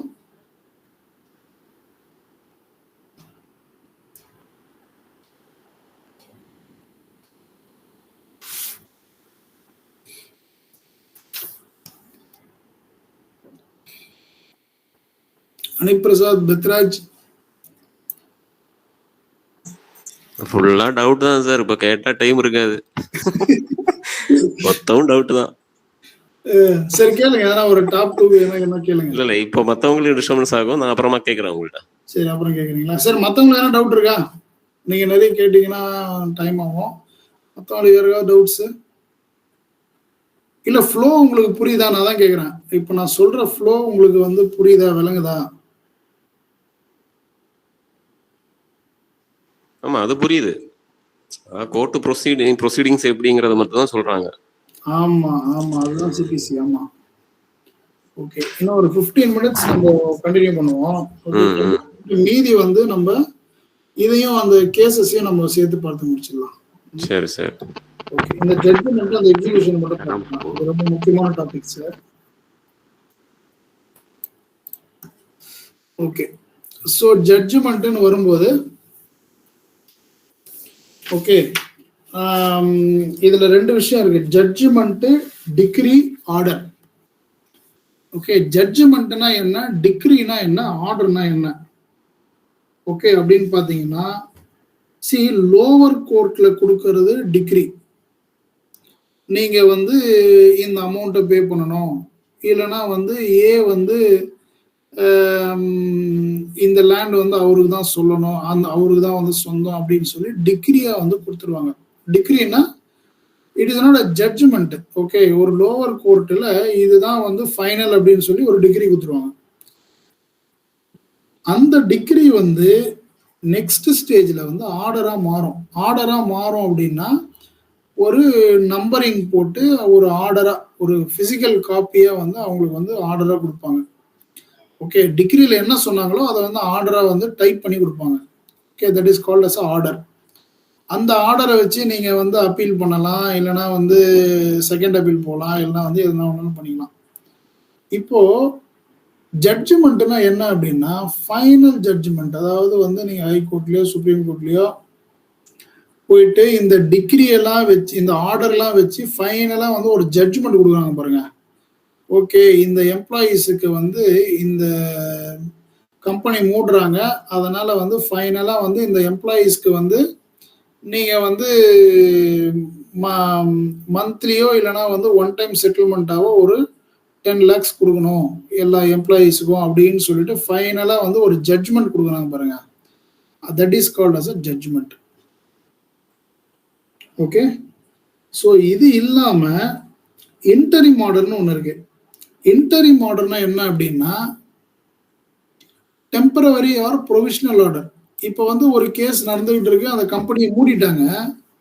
அந்த கம்பெனியை மூடின உடனே உள்ள இருக்கிற எம்ப்ளாயீஸ்க்கு வேலை இல்லை, எவ்வளோ கொடுக்கணுன்றத வந்து ஃபைனல் டிகிரியில தான் நமக்கு தெரியும். ஒரு வருஷமா கேஸ் நடக்குது அப்படின்னா வந்து இன்டரிம் மெயின்டெனன்ஸ் அவங்களுக்கு கொடுக்கணுமா கொடுக்கக்கூடாதா? இன்டரிம் மெயின்டெனன்ஸ் அவங்களுக்கு கொடுக்கணும். அப்போ வந்து இன்டரிம் ஆர்டர் பாஸ் பண்ணுவாங்க. இன்டரிம் ஆர்டர் அப்படின்னா வந்து இவங்களுக்கு வந்து இவ்வளோ கொடுக்கலாம், ஒரு அட்லீஸ்ட் வந்து ஒரு 5,000 ஒரு 3,000 வந்து இவங்களுக்கு மந்த்லி, நீங்கள் கம்பெனி ரன் ஆகலைன்னா கூட நீங்கள் வந்து மந்த்லி உங்களுக்கு கொடுத்தாகணும் இவங்களோட வெல்ஃபேருக்காக அப்படின்னு சொல்லிட்டு கோர்ட் வந்து சொல்லுது இல்லையா? That is called as interim order. Stay அப்படின்னா என்னன்னா, இப்போ வந்து ஸ்டே வந்து ரெண்டு விஷயம் இருக்கு, டெம்பரரிலி ஸ்டாப்பிங் ஆர் சஸ்பென்ஷன். இப்போ வந்து அந்த கேஸ் நடக்குது. ஓகே, எம்ப்ளாயீஸ்க்கு வந்து டெம்பரவரியா ஒரு அமௌண்ட் கொடுத்துட்டு இருக்காங்க.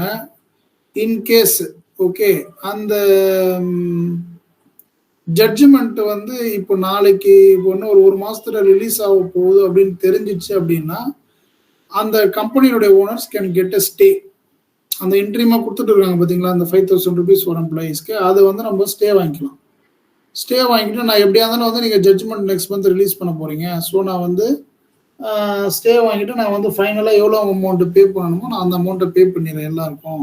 ஓகே அப்படின்னு சொல்லிட்டு அந்த ரன்னிங் ஆர்டரை வந்து ஸ்டாப் பண்றது இல்லை பாஸ் பண்றதுக்கு பேர் தான் stay. Okay, next will go to the execution. இப்போ வந்து ஆர்டர் பாஸ் பண்ணியாச்சு. நம்ம என்னென்ன பார்த்தோம் பாருங்க, நான் ஜஸ்ட் ரிவைஸ் பண்றேன். சரி, ஃபர்ஸ்ட் வந்து ஒரு இஷ்யூ இருக்கு, அந்த இஷ்யூக்கு ஒரு பெட்டிஷன் போடுறாங்க, அந்த பெட்டிஷனுக்கு ஒரு கவுண்டர் போடுறாங்க. கவுண்டர் போட்ட உடனே ஃபர்ஸ்ட் ஹியரிங் வருது. ஃபர்ஸ்ட் ஹியரிங் வந்த உடனே கொஸ்டினரி எக்ஸ்சேஞ்ச் ஆகுது, கிராஸ் பண்றாங்க, கிராஸ் பண்ணி கேள்வி கேட்குறாங்க. கேள்வி கேட்ட உடனே வந்து ஜட்ஜ்மெண்ட் இல்லை, ஒரு டிகிரிக்கு வராங்க. டிகிரி வந்த உடனே ஆர்டரா கன்வெர்ட் ஆகுது. ஆர்டரா கன்வெர்ட் ஆன உடனே ஃபர்ஸ்ட் அப்பீல் செகண்ட் அப்பீல் போகுது. ஃபர்ஸ்ட் அப்பீல் போன உடனே அவங்களுக்கு வந்து ஃபைனலாக வந்து ஒரு ஜட்ஜ்மெண்ட்டை கொடுத்துட்றாங்க. இதுதான் ஜட்ஜ்மெண்ட் அப்படின்னு ஃபைனலாக வந்த பிறகு கோர்ட் என்ன பண்ணும், அந்த ஆர்டரை எக்ஸிக்யூட் பண்ணணும். Okay, so that is called as execution. இப்போ ஃபார் எக்ஸாம்பிள் அந்த கம்பெனி வந்து இவங்களுக்கு 5,000 ரூபாய் கொடுக்கணும் அப்படின்றது சொல்லுது இல்லையா? ஒரு 100 எம்ப்ளாயிஸ் இருக்காங்க அந்த கம்பெனியில், கம்பெனியை ஷட் டவுன் பண்ணிட்டாங்க. பட் ஆனால் உள்ள வேலை செய்கிற எம்ப்ளாயிஸ்க்கு வந்து 5,000 மந்த்லி கொடுக்கணும் அப்படின்ட்டு கவர்மெண்ட் ஆர்டர் போட்டுருச்சு. இப்போ அந்த ஆர்டரை வந்து இவன் மதிக்காம அந்த பைசாவே கொடுக்கல அப்படின்னா நெக்ஸ்ட் ஸ்டெப் என்ன ஆகும், அதுதான் வந்து எக்ஸிகியூஷன். ஓகே, எக்ஸிகியூஷன் என்னன்னா அந்த ஆர்டரை குட்வில்லோட ப்ராப்பரா வந்து அவன் வந்து எக்ஸிக்யூட் பண்ணிட்டு இருக்கான் அப்படின்னா வந்து that is a kind of ப்ராப்பரா ஒரு குட் இன்டென்ஷன்ல பண்ணிட்டு இருக்கான். இப்போ இன்கேஸ் அவங்க வந்து கொடுக்க முடியல, சும்மா வந்து வேலை கட்டுறான் அப்படின்னா அரெஸ்ட் அண்ட் டிடென்ஷன். அதாவது அரெஸ்ட் அண்ட் டிடென்ஷன்லயே வந்து ரெண்டு இருக்கு, பெயிலபிள் அரெஸ்ட் இல்லைன்னா வந்து நான் பெயிலபிள். ஒரு நான் பெயிலபிள் அப்படின்னா கண்டிப்பா வந்து அவன் தண்டனை அனுபவிச்சே ஆகணும். பெயிலபிள் அப்படின்னா ஒரு பெயில் கொடுத்துட்டு வெளில வந்துடலாம். ஓகே, நான் 5000 ரூபாய்ன்றதை எம்ப்ளாயிஸ் கணக்கு பண்ணீங்கன்னா எவ்வளவு ஆகுது? அதுக்கு பதிலாக இல்லைங்க நான் பெயில் வாங்கிக்கிறேன், நான் வந்து என்னால் இந்த ஜட்ஜ்மெண்ட் எக்ஸிக்யூட் பண்ண முடியாது அப்படின்ட்டும் வந்து நின்றுடலாம். ஓகே, ஸோ திரும்ப இன்னொரு அப்பீல் போகலாம். அந்த மாதிரி போயிட்டே இருக்கிறது தான் வந்து நம்ம இந்தியன் கான்ஸ்டியூஷனோட இது. ஓகேங்களா? So arrest and detention means in case வந்து அவனால அந்த எக்ஸிக்யூட் பண்ண முடியல, ஆர்டர் வந்து எக்ஸிக்யூட் பண்ண முடியல, it comes under arrest and detention. For example, A வந்து பிக்கு 50,000 கொடுத்துருக்கான், ஜட்ஜு வந்து கொடுத்துருச்சு, நீ வந்து 50,000 ரூபாய் கன்ஃபார்ம்டா கொடுக்கணும்னு சொல்லி ஜட்ஜ்மெண்ட்டே கொடுத்துருச்சு, ஆர்டரும் கொடுத்துருச்சுன்னா பி கொடுக்கல அப்படின்னா அவன் உள்ள போய் கம்பி ஆனணும். Okay, so that is the arrest. In case அவனால அப்படியும் கொடுக்க முடியல அப்படின்னா கோர்ட் என்ன பண்ணும், அவன்கிட்ட வேற என்ன இருக்குன்னு பார்க்கும். அவன்கிட்ட வேற என்ன இருக்கு, அவன்கிட்ட ஒரு லேண்டோ இல்லைன்னா வந்து ஒரு வீடோ இல்லைன்னா ஒரு எஃப்டியில் ஏதோ ஒரு அமௌண்ட்டோ இருந்ததுன்னு வச்சுங்க, that it will consider as an attachment. Okay, இது ஒரு கேஸ் ஒன்று இருக்கு. அதாவது என்னன்னா, ஒருத்தன் வந்து எஸ்பிஐல வந்து வேலை செய்யறான். ஓகே, அவன் வந்து என்ன பண்றான், அவன்கிட்ட வந்து